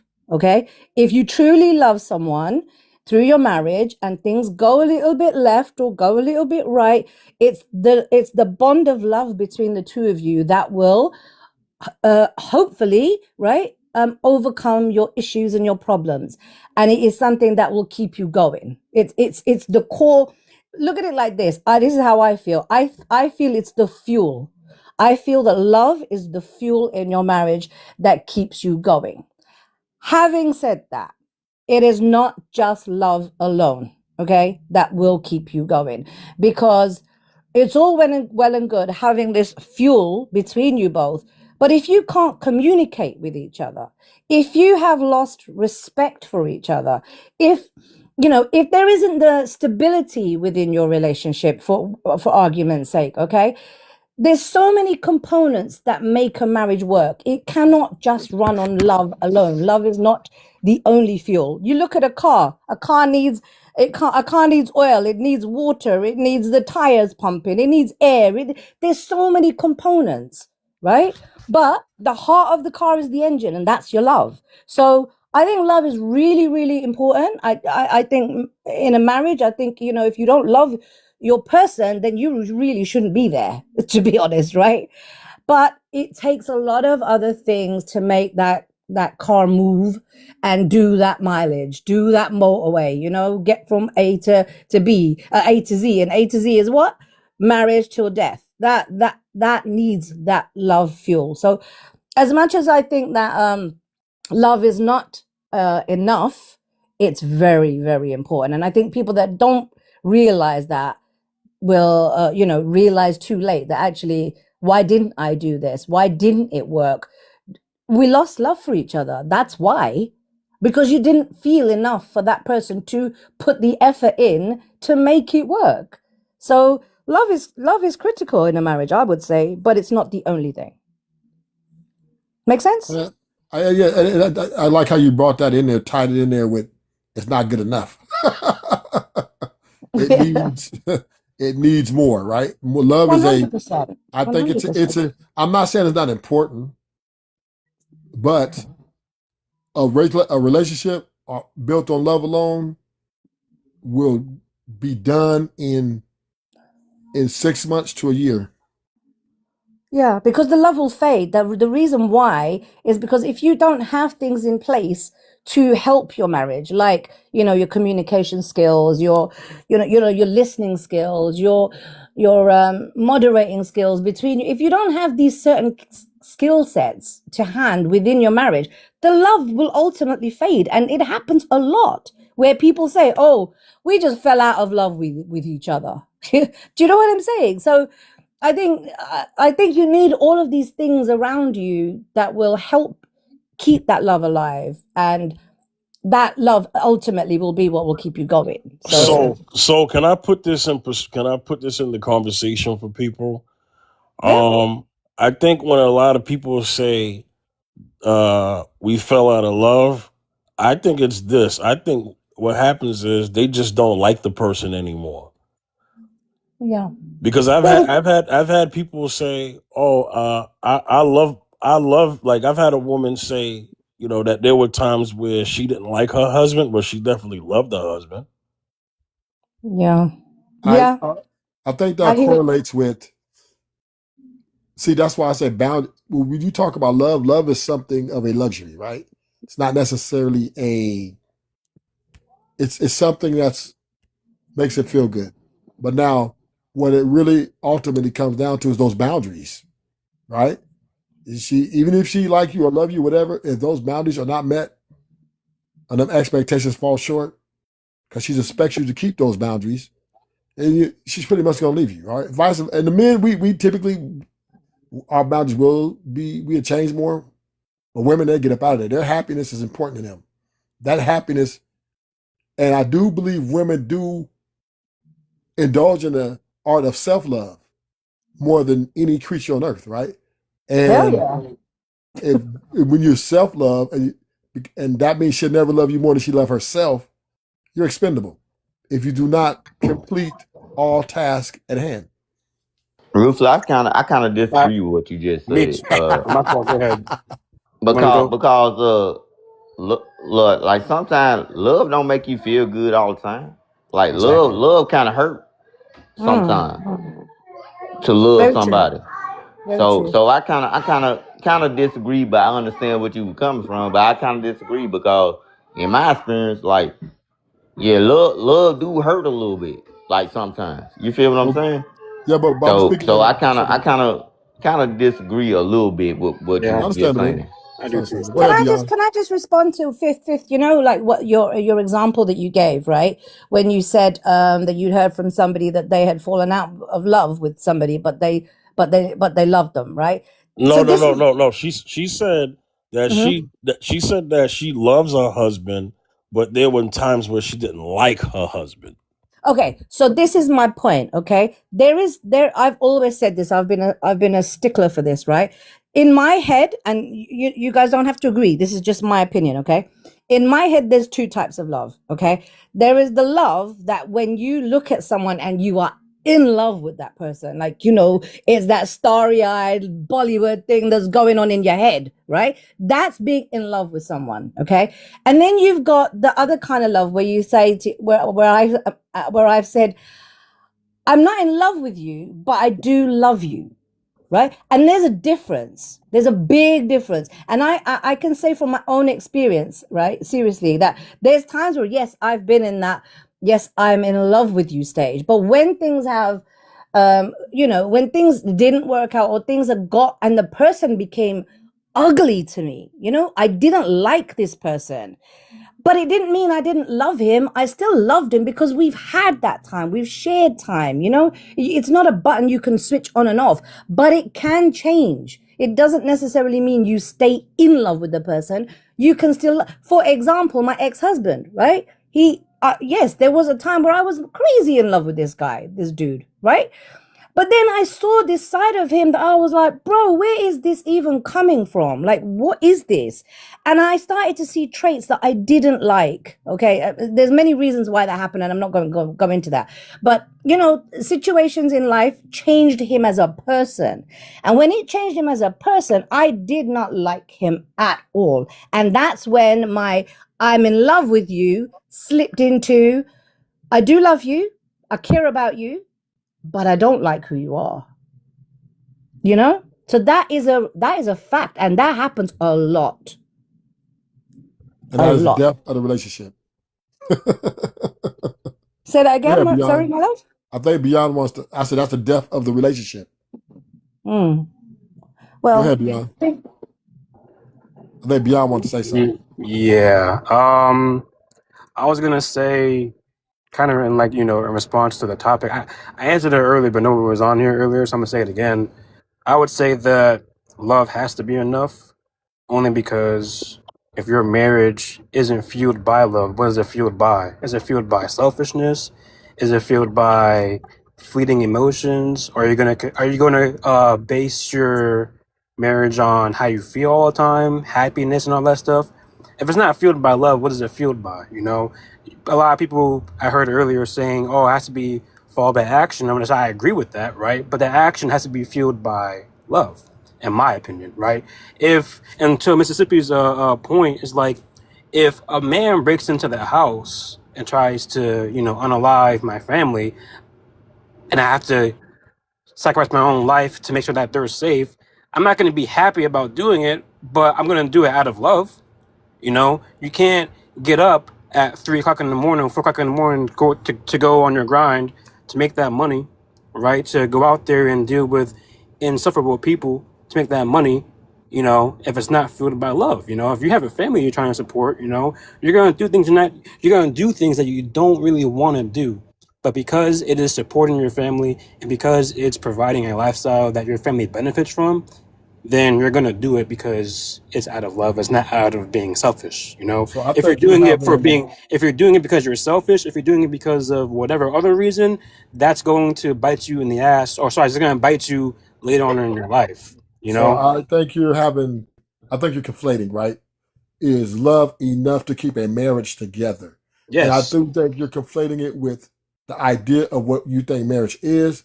And I think that's subjective from individual to individual. So there are people who marry for love, but then there's also people who marry for business.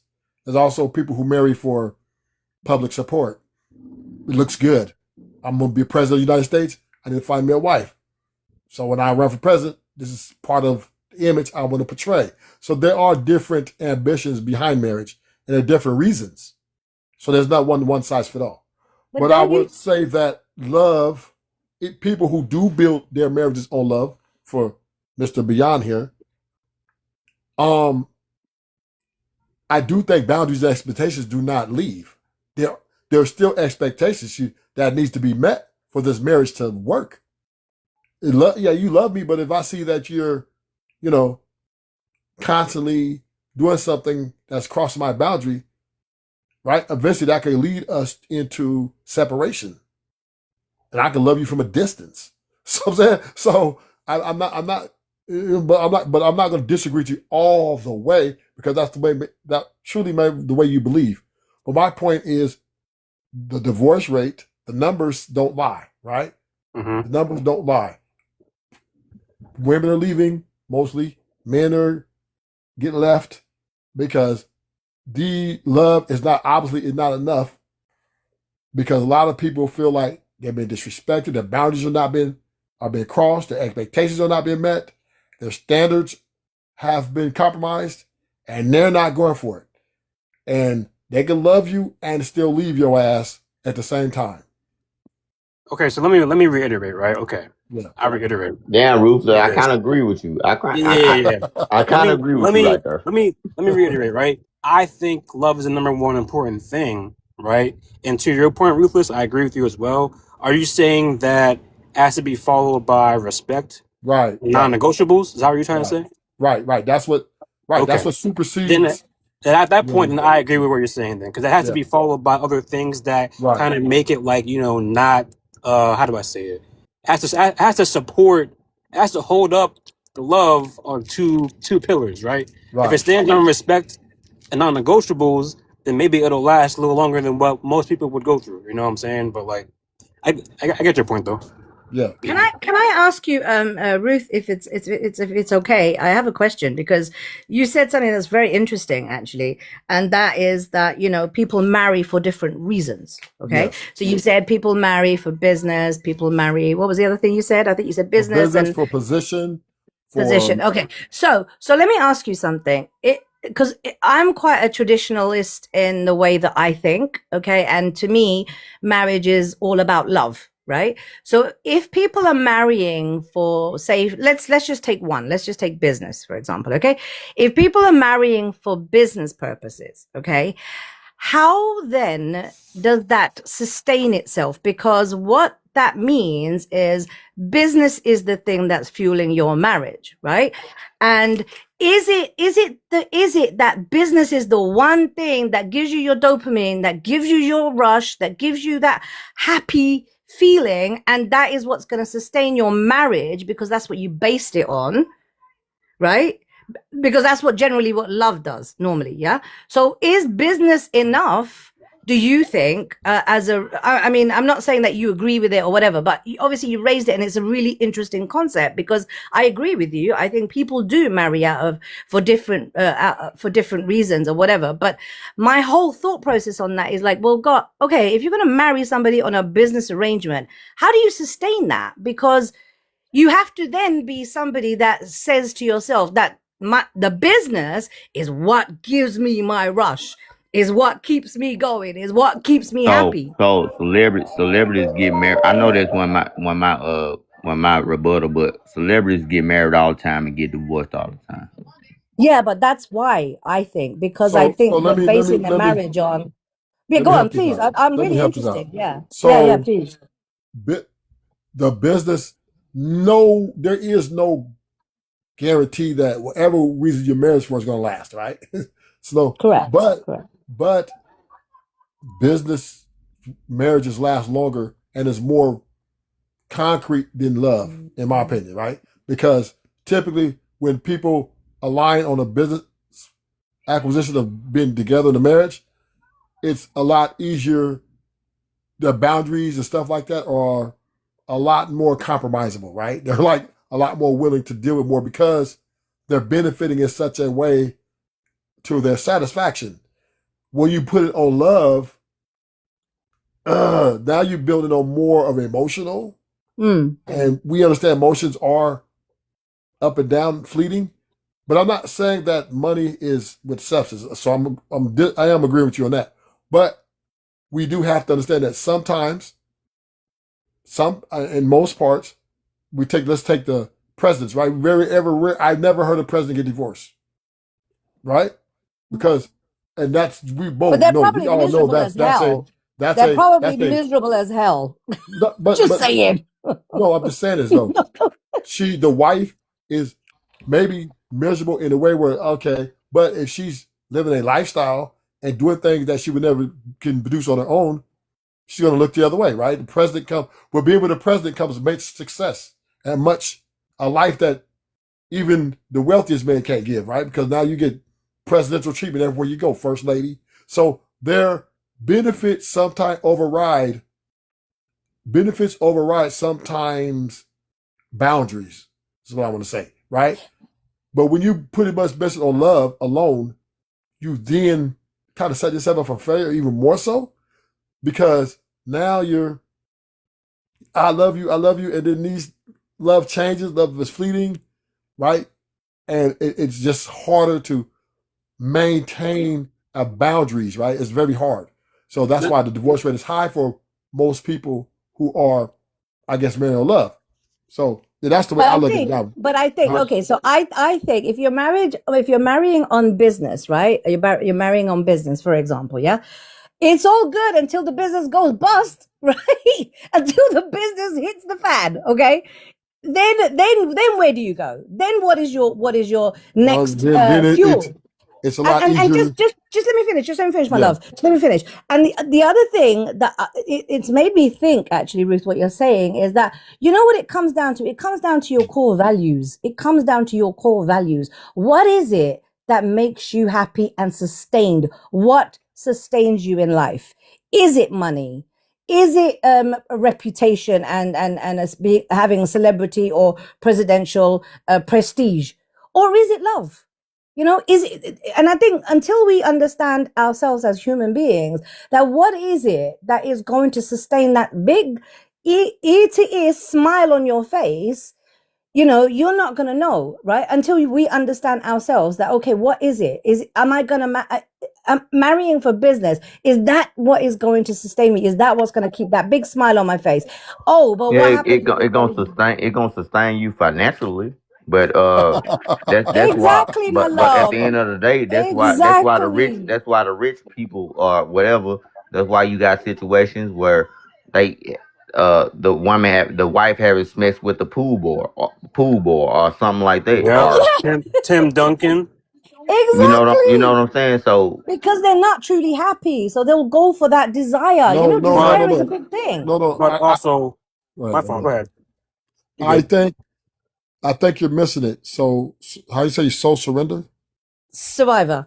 Oh, Survivor. Soul survivor, my love. Keep on surviving. You know the song, Soul Survivor?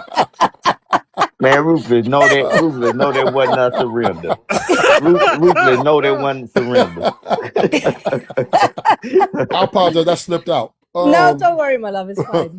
Go for it. I do think, in my opinion, and this is my opinion, I do think marrying for business is a much more practical way to move in the future, because if it doesn't work, it's less emotional attachment. So it's a lot easier to move off each other if it have to be. So, because then it becomes less complicated. And I do think that is what have complicated marriages, because some of these people got Disneyland type aspirations and become delusional about the reality of people having all these ambitions. And business marriage kind of fuel these things, right? They're better suited for the suitor, because at the end of the day, a lot of women and men want security. right? That is one of the number one things at the top of the list. And Yeah. when you enter in a business, if it be because women are making money now, and the men are making money, right? And y'all want to get married, I think we should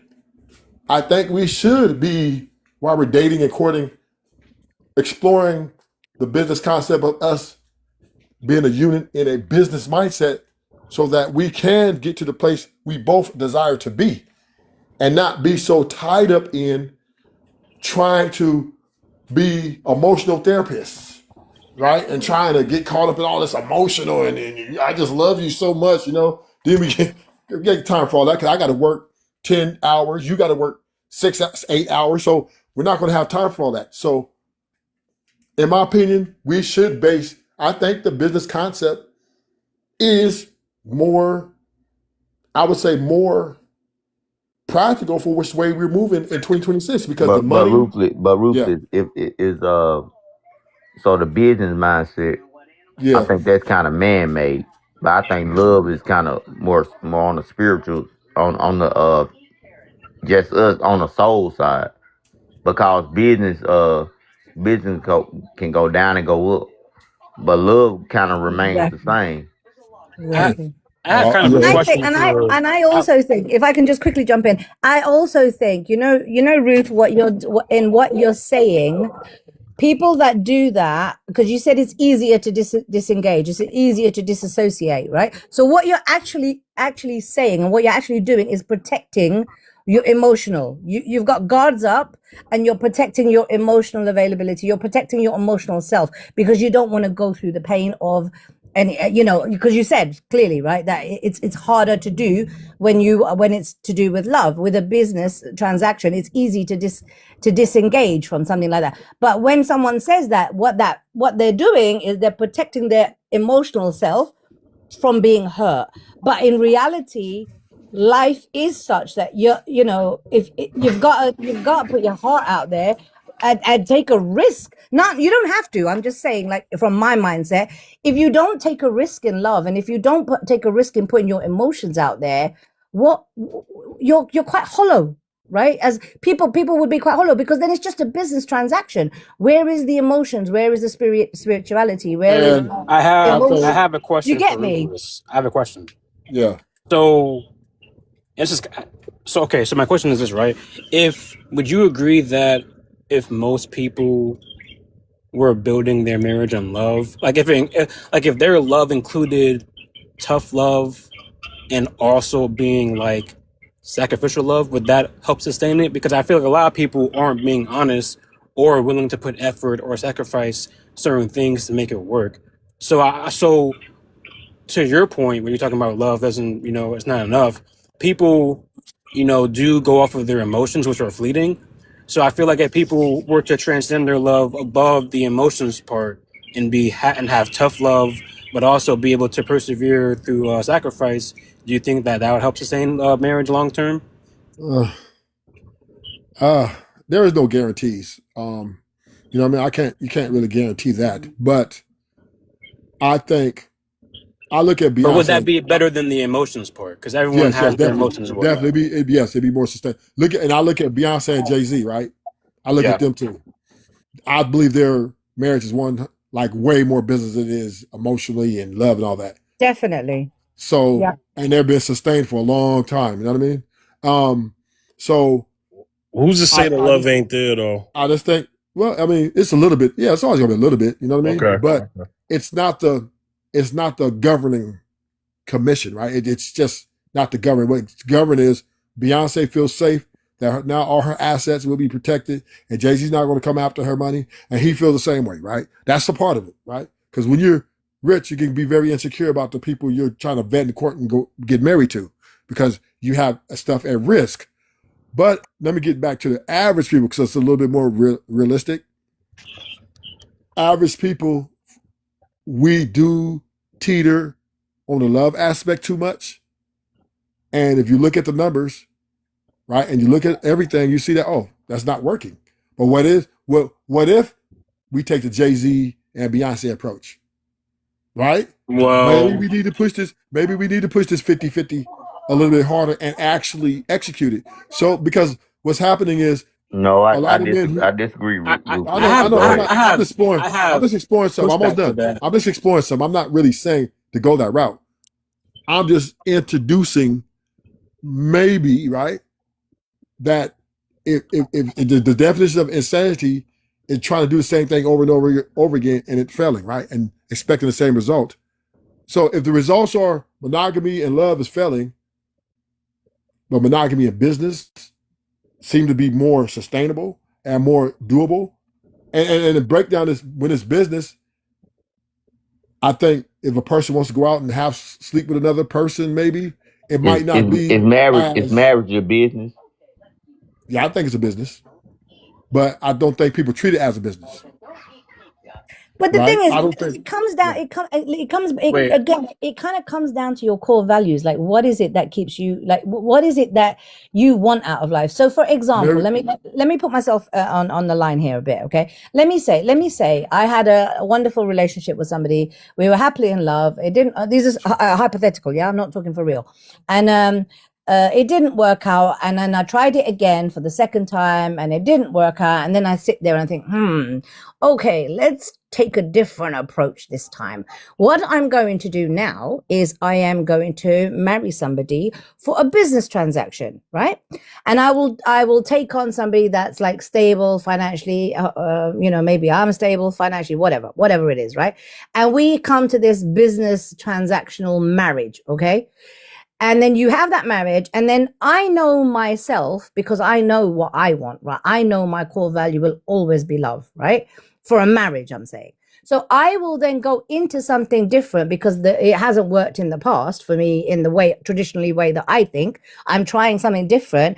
But you know what's going to end up happening? I'm going to be as miserable as hell because there's going to be no love there. There's going to be no emotions there. And there's going to be nothing that floats my boat, right? Because that is my core value. If your core value is you want stability and the finances and then you're going to thrive. You are going to thrive in it, right? But what I'm saying is women are pushing for independence and financial security more than anything else. that I'm is not saying true. they're not looking for love. I'm not saying they're not, but I think they're prioritizing financial security. Not to And mention, not to yeah, go mention ahead, that Beyond. when you look at the reasons for divorce outside of sexual morality, a lot of women, if you look at the cases, they say, "Oh, we grew apart." What the hell was that? We grew apart. You know Right. what I'm saying? They're prioritizing their own emotions over the actual foundation of the family. And You that's know? where, and I think this is dividing a gender war here, right?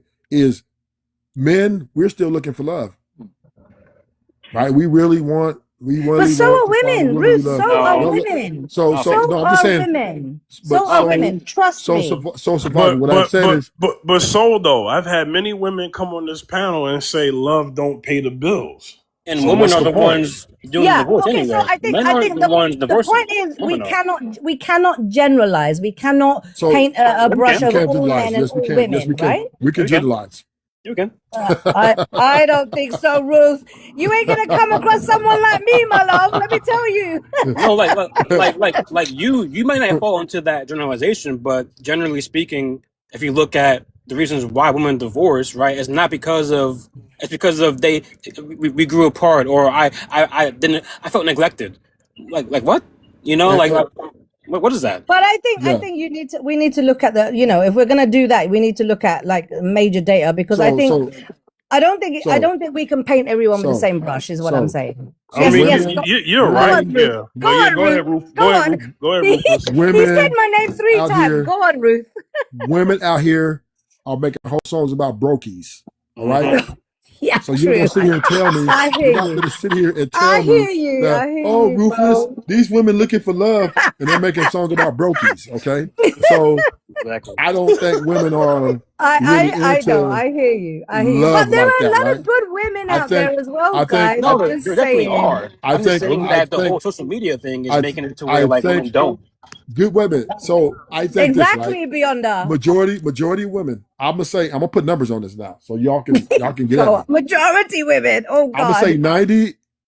98% of modern women. Let me be clear, not talking about the 98% of modern women want security over love. Yep. That's just my Yeah, opinion. I think women rather be it's with a guy probably a and high be number. secure. Now, Yeah. there are independent women out here who don't need a man, right? But if they're going to put a man in their life, he's going to have to come in paying their bills and giving them a lifestyle that they feel that he can offer them. If not, she stands single and like to mingle. So we do, as men, we hear their voice, right? Women got a voice, and y'all damn near loud. Y'all damn near louder than the space shuttle, right? But y'all are pushing financial security at an all. What's that song? Spin that shit. Spin that shit, right? 20s, 30s, 40s, spin that shit. That's what y'all vibing to. So the days of love, those who are searching for love, if you keep that path, you have a hard time in the dating market, and you will be made a fool of, because women are hypergamous by nature, and in 2026, they're saying, F love, I want security, I want my bills paid, and I want a lifestyle. And that's what's going in the next 5 years. Dudes who have average out 50,000, 60,000 a year won't even be able to get a date. So let me say something real quick, because let me say I'm something real scared quick. now, Fifth. Fifth, I think it's time to go. Yeah, no, stay No, right I'm joking. there. I'm joking. I I'm joking, my love. want to have a little fun with Salt real quick. Go on. All I right, stand on business. Go on. I want to talk about arranged marriage, right? Oh, okay. So I personally believe that that Beyonce and Jay-Z's marriage was arranged, but not in the way y'all think it is, right? Mm. So let's just say like me and you in an arranged marriage, right? Oh, I would So be dancing. Yeah, go for it. so me and you in an arranged marriage, Uh-huh. and I promise to sing Joe to you every single night. Would you would you love me? I would. You would be my king. Man, you'd be my king. 100. I'd be Now, like, oh, sing it, baby. now see, that's a good bargain. You know what I'm saying? but you know what? That's because you know my weak spot. You know my weak spot. Look, that's why. Look, that it was a good bargain. You know my weak spot. Yes. Yeah. Well, Yeah. you know, so I did that to kind of lighten the mood. But when it comes to like arranged marriages, right? Yeah. There are marriages that are arranged, and you know, the love, maybe not all of them. I don't know all of them, but you know, there are women who say they've had arranged marriages. Yeah. They may correct. not have had the love at first, but the love grew over time, and then Yeah. those marriages last a long time. Maybe Yeah. not all of them, but a good majority of them. What do Very you true. think could be keeping that together?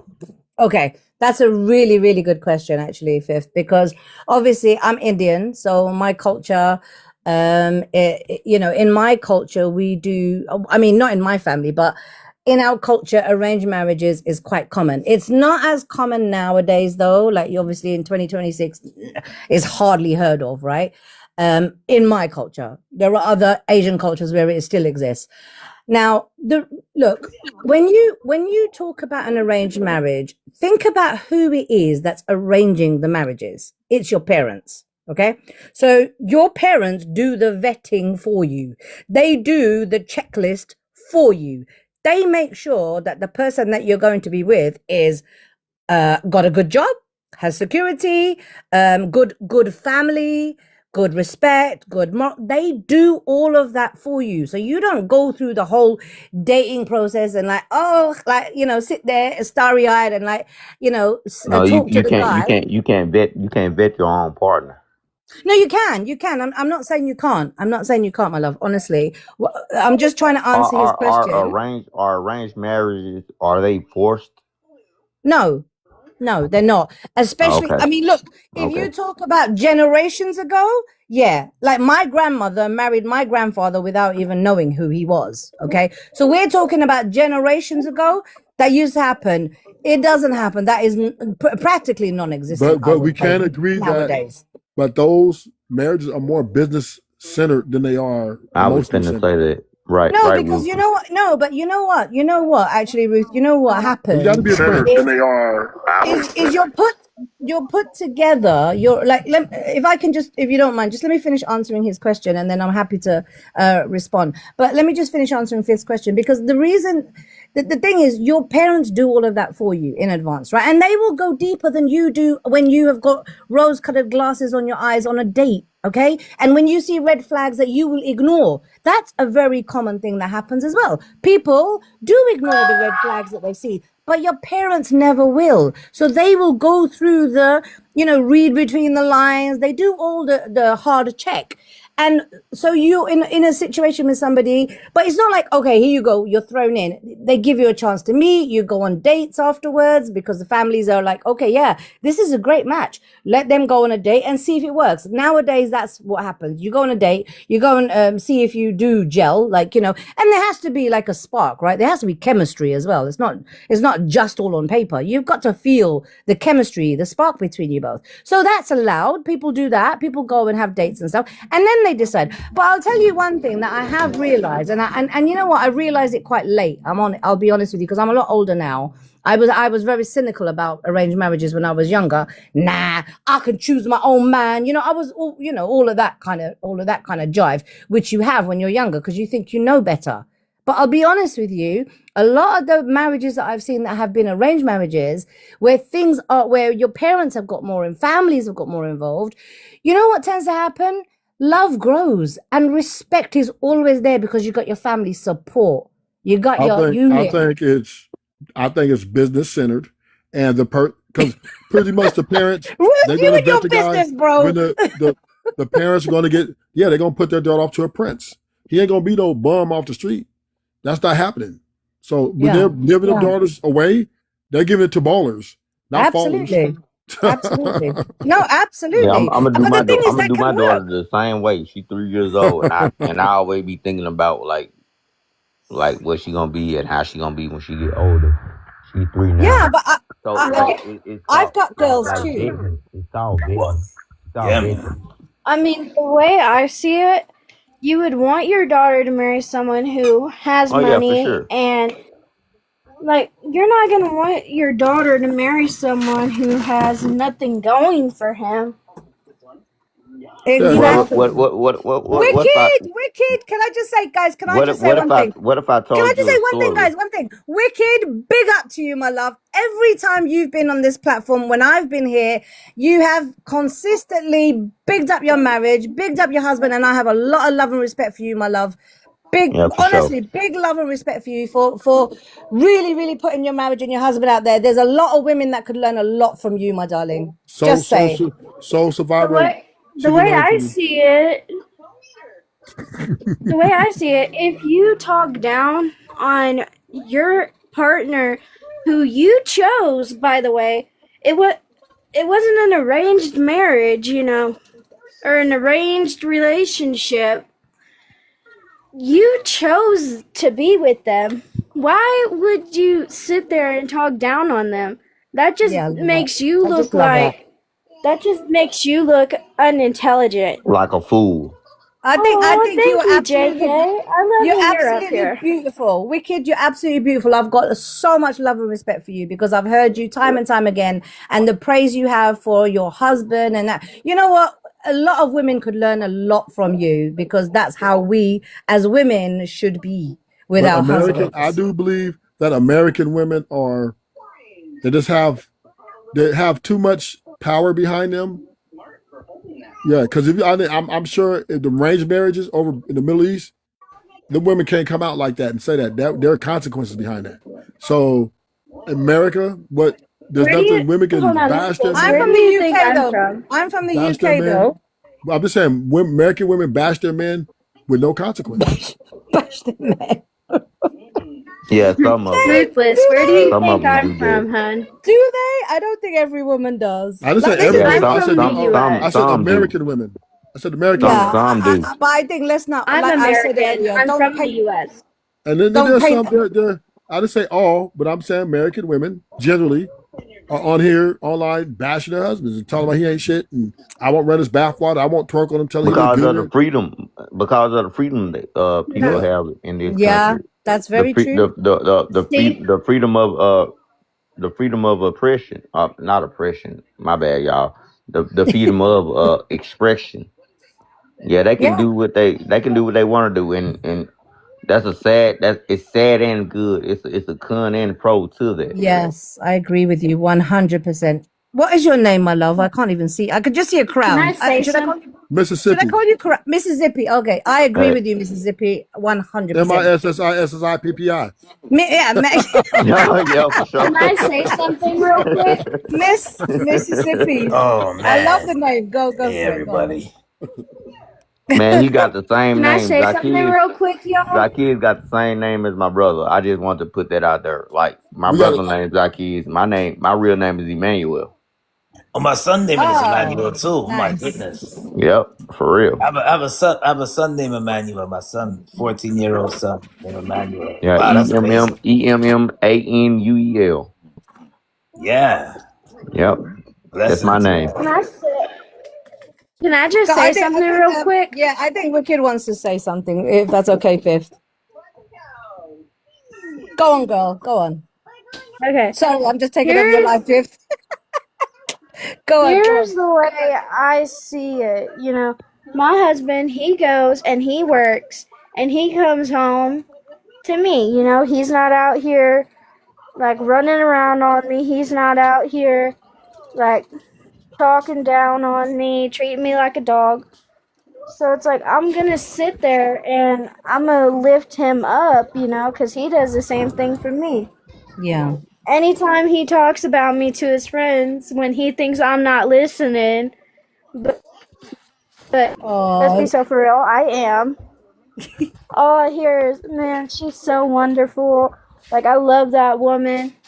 And I learned, my mama, she taught me this from a young age.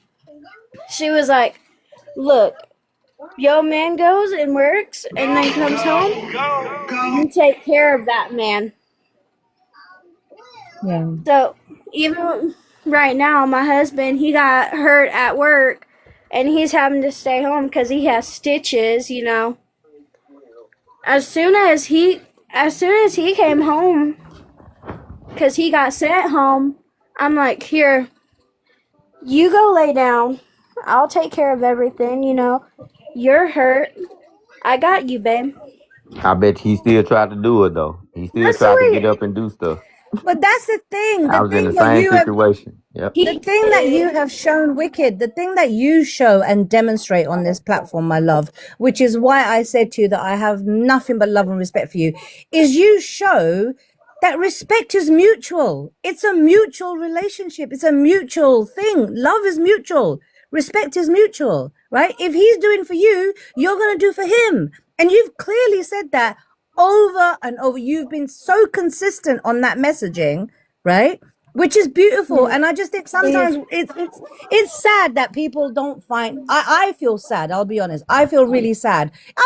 I'm going to put it out there. I'm sad that I don't have that. I would love to have what Wicked has got. And I was just gonna ask you that too. secretly, I think all of us would want to have what she's got. I think it's amazing. So you can get that. You can get that with me. Huh? Like, I was raised. Big up. So all y'all, Fifth, what's good, man? Where's my ring? Let's do it. Let's do it. I was raised by my grandma. She raised me since I was 1.5 years, so I call her my mama.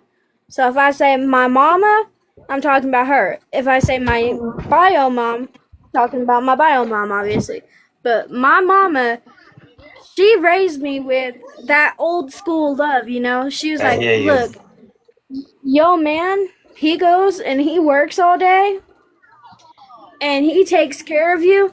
The least you can do is if he gets hurt, you take care of him. Yeah. Or if he's just tired, he needs a Exactly. That's what love is, baby. You all right. You all right. That's what man. love. Mississippi, you are all right. you are the one. 100%. You're the one that's gonna I'm back me old on this. school.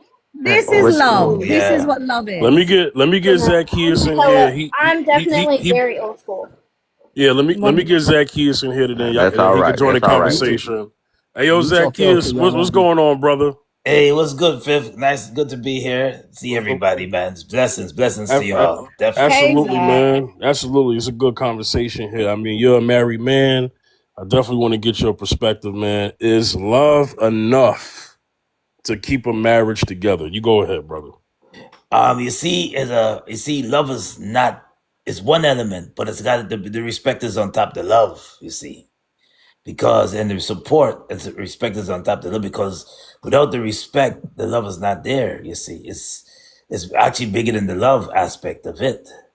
Because when two people love each other, it shows. Because when you're going through some tough times, you see, when you see people you gotta take the vows very serious when it comes to marriage. You see, like when it says, to love in the whole, till death do us part. And that's Yes. important. That's a very important element. And you're gonna go through some up and downs. You're gonna go through the ups and you go through the downs. But it's how you stick together, how you work things out, no matter what comes your way, and how you build together.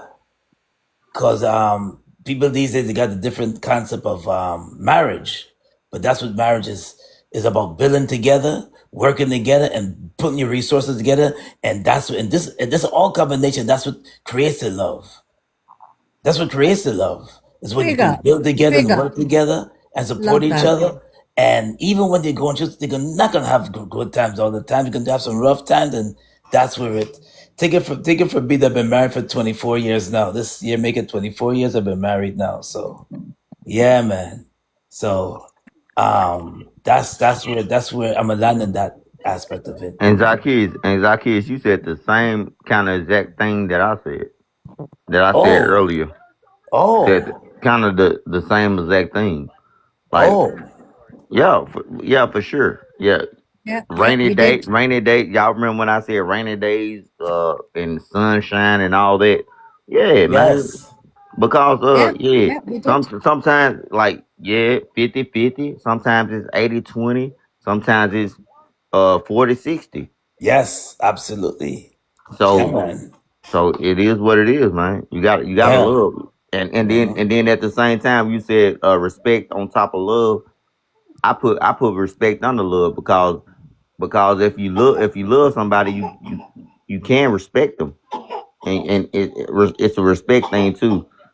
It's a Yes, that's right. respect That's thing. right.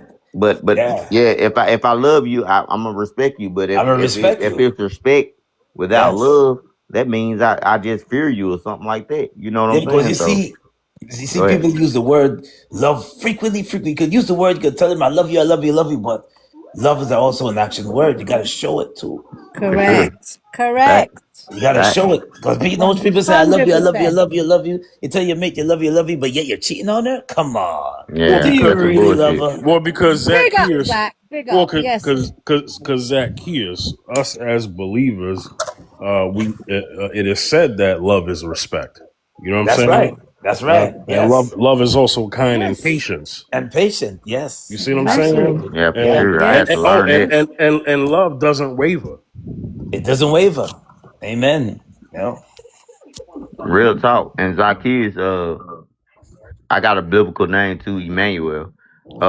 And I'm also a believer as Amen. well. Cause I know Zacchaeus in the Bible was a Tax tax collector. collector. Luke chapter 19. Yeah, man. Yep.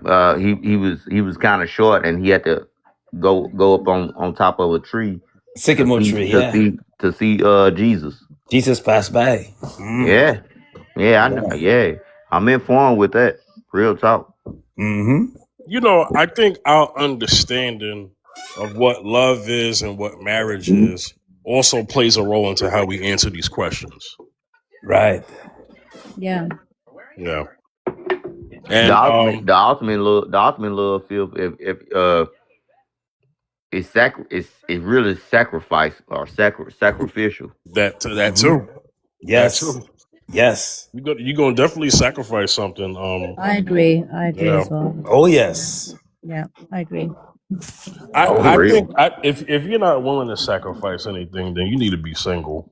yes. real That's talk. Yeah. that's Yes, gonna play a Hello. role. 100%. Hello. That's a point. 100%. Hello. That's a Yeah, point. 100. Yeah. If you're not willing to compromise and sacrifice anything, you might as well be single. Yes. Be honest. Stand in your truth. Yeah, man.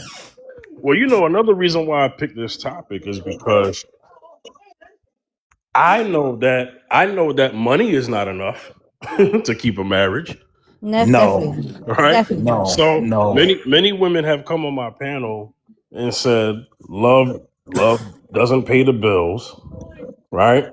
Yeah. But they want love, right? They'll say love doesn't pay the bills. And then, Beyonda's retort to that is, well, love does pay the bills, because if I gotta get up every morning, sacrifice, put my body on the line, have a job I don't like just to make sure everything is sustained, then there's love there, because it's the love that's keeping me from having that. Otherwise, I would have quit, did whatever I wanted a long time ago. I mean, Right. isn't that something you were speaking about, Beyonda? That's true. That's true.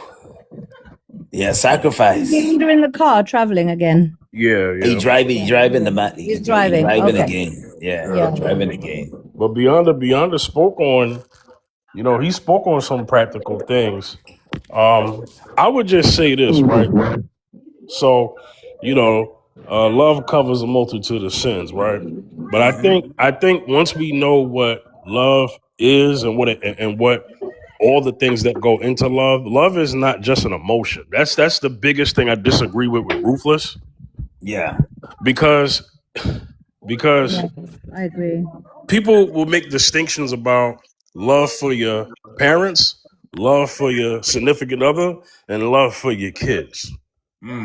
I don't think anybody would agree that all three of those are emotion based. No. No. No, it just like biology, like biology. It's just in me. Biological. It's biological. Yeah. Yeah, Biologically, biological. biologically, It just you in me. would have Like that.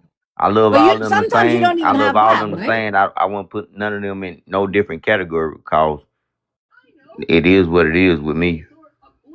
The thing is, what when we talk about biological love, when we talk about like siblings, parents, they weren't our choice. That is where we are, right? That happened through evolution, if you like to say, all right?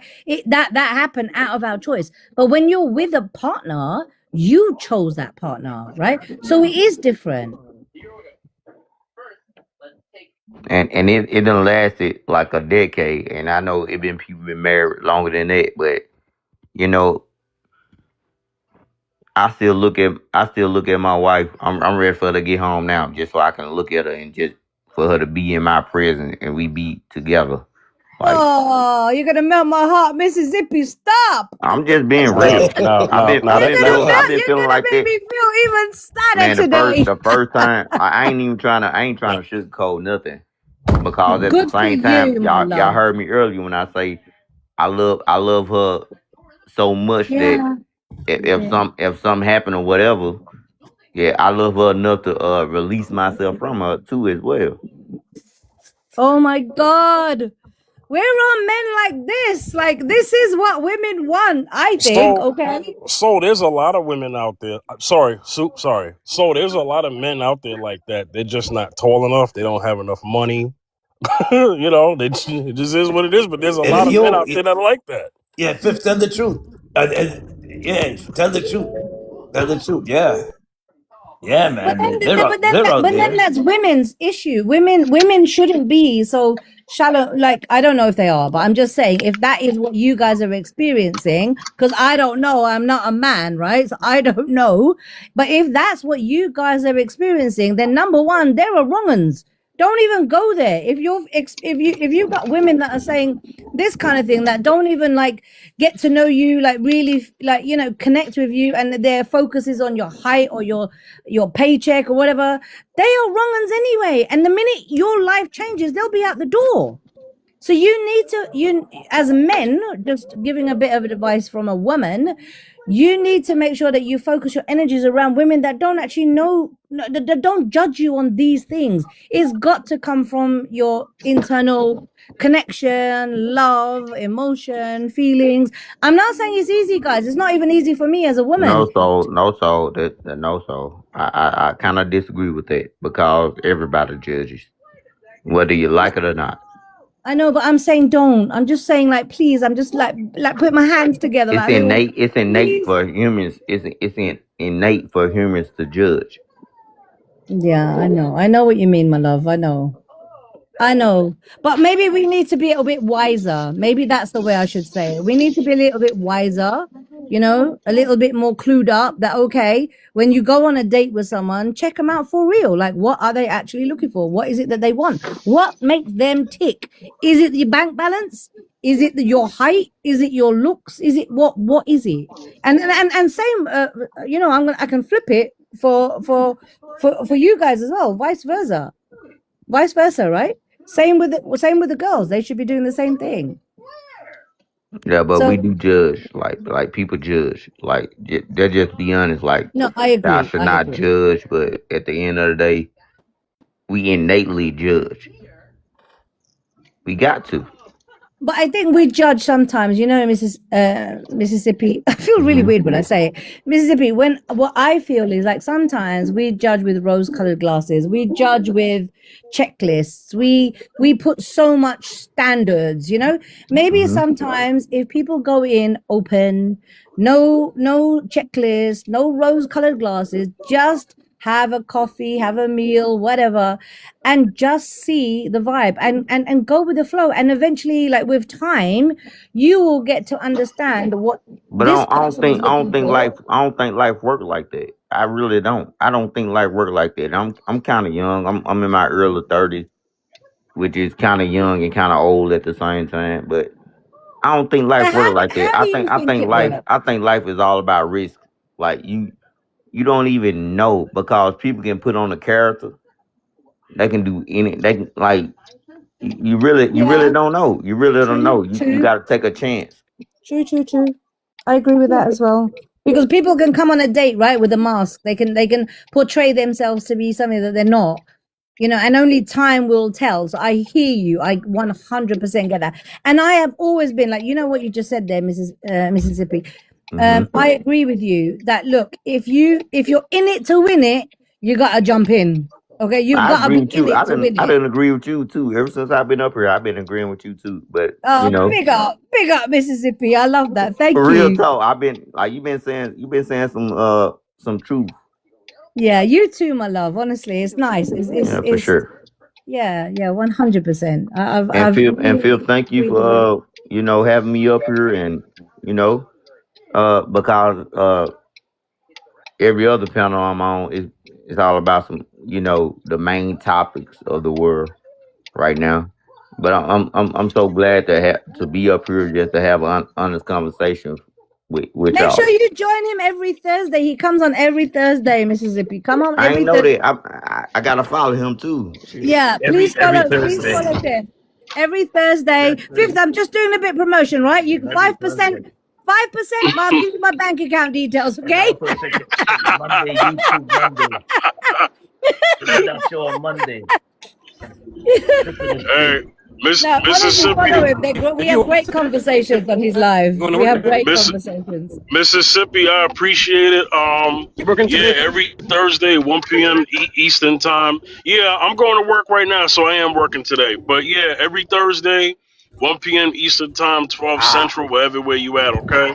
Let me turn my notifications on for you, man.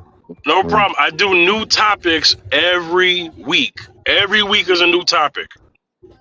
It's so much fun. That's That's for sure, man. Just keep very coming interesting back. topics. Yeah. Just keep coming back. Really, Yeah, truly. I did turn my notifications on when he go live or whatever. Good. We'll see you again. We'll see you again shift, then. so every like I have my two kids. They both sleep right now, and my wife at work. She's a MA, so she got to do what she do, and we do what I do, and we make it, man. We've been making it for a decade. I think we got like 6 or 7 more decades to go, 8 more decades to go. So this is just the beginning between. Just big hearts to you as well, my love. Oh hell I yeah, am man! so I love my inspired. wife. I always shout out, man. I always shout out my wife. She done had my kids. I've been in the delivery room, and I done seen it happen on both of my children, on both of my kids. That's And so I done nice. seen it, man. It's so much, man. So much. If you watch a natural, just watch a I'm gonna birth. follow you, bro. 1 second. If you just watch that shit'll change your damn perspective on women. Because Yeah, man, y'all go through a you know lot. what we go through, right? Man, y'all go through a lot. It's not easy. It's not easy popping out a few. Hell no, it ain't. Man, I done seen it. I done held her hand on both situations, man. Yeah, but you know, you're an amazing man that understands and appreciates that. And I have massive look, I said it for Wicked as a woman. Mississippi, man of the hour is got to be Mississippi. You big up to you, honestly. You're a lovely soul, and I hope that I find something like what you've got with your wife eventually. So big up to you, and you're blessed because not everyone finds it. I'll be honest with you, not everyone finds what you've got. And it's sad that not everyone does. So you're one of the blessed ones. So keep that and run and keep it protected, my love. That's all I'm gonna say. Yes, ma'am. Yes, ma'am. And like I said, Phil, thank you for having me up. And I appreciate the conversation. And y'all be safe. And I love y'all. I know y'all strangers to me. I'm strangers to y'all, but I love y'all. Love I you love y'all too. to be safe, man. Love Hey you too, man, hey man, we Mississippi. love Love you you too, brother, too. man. Well, I Love see you you too, next time, man. man. I just followed you back. I appreciate you, brother. Thank you. Yes, sir. You have a good I one. followed you You too, my too. love. All right, y'all. Take care. Take care. Take care. But yeah, today was a really good adult conversation. Yeah, it was good.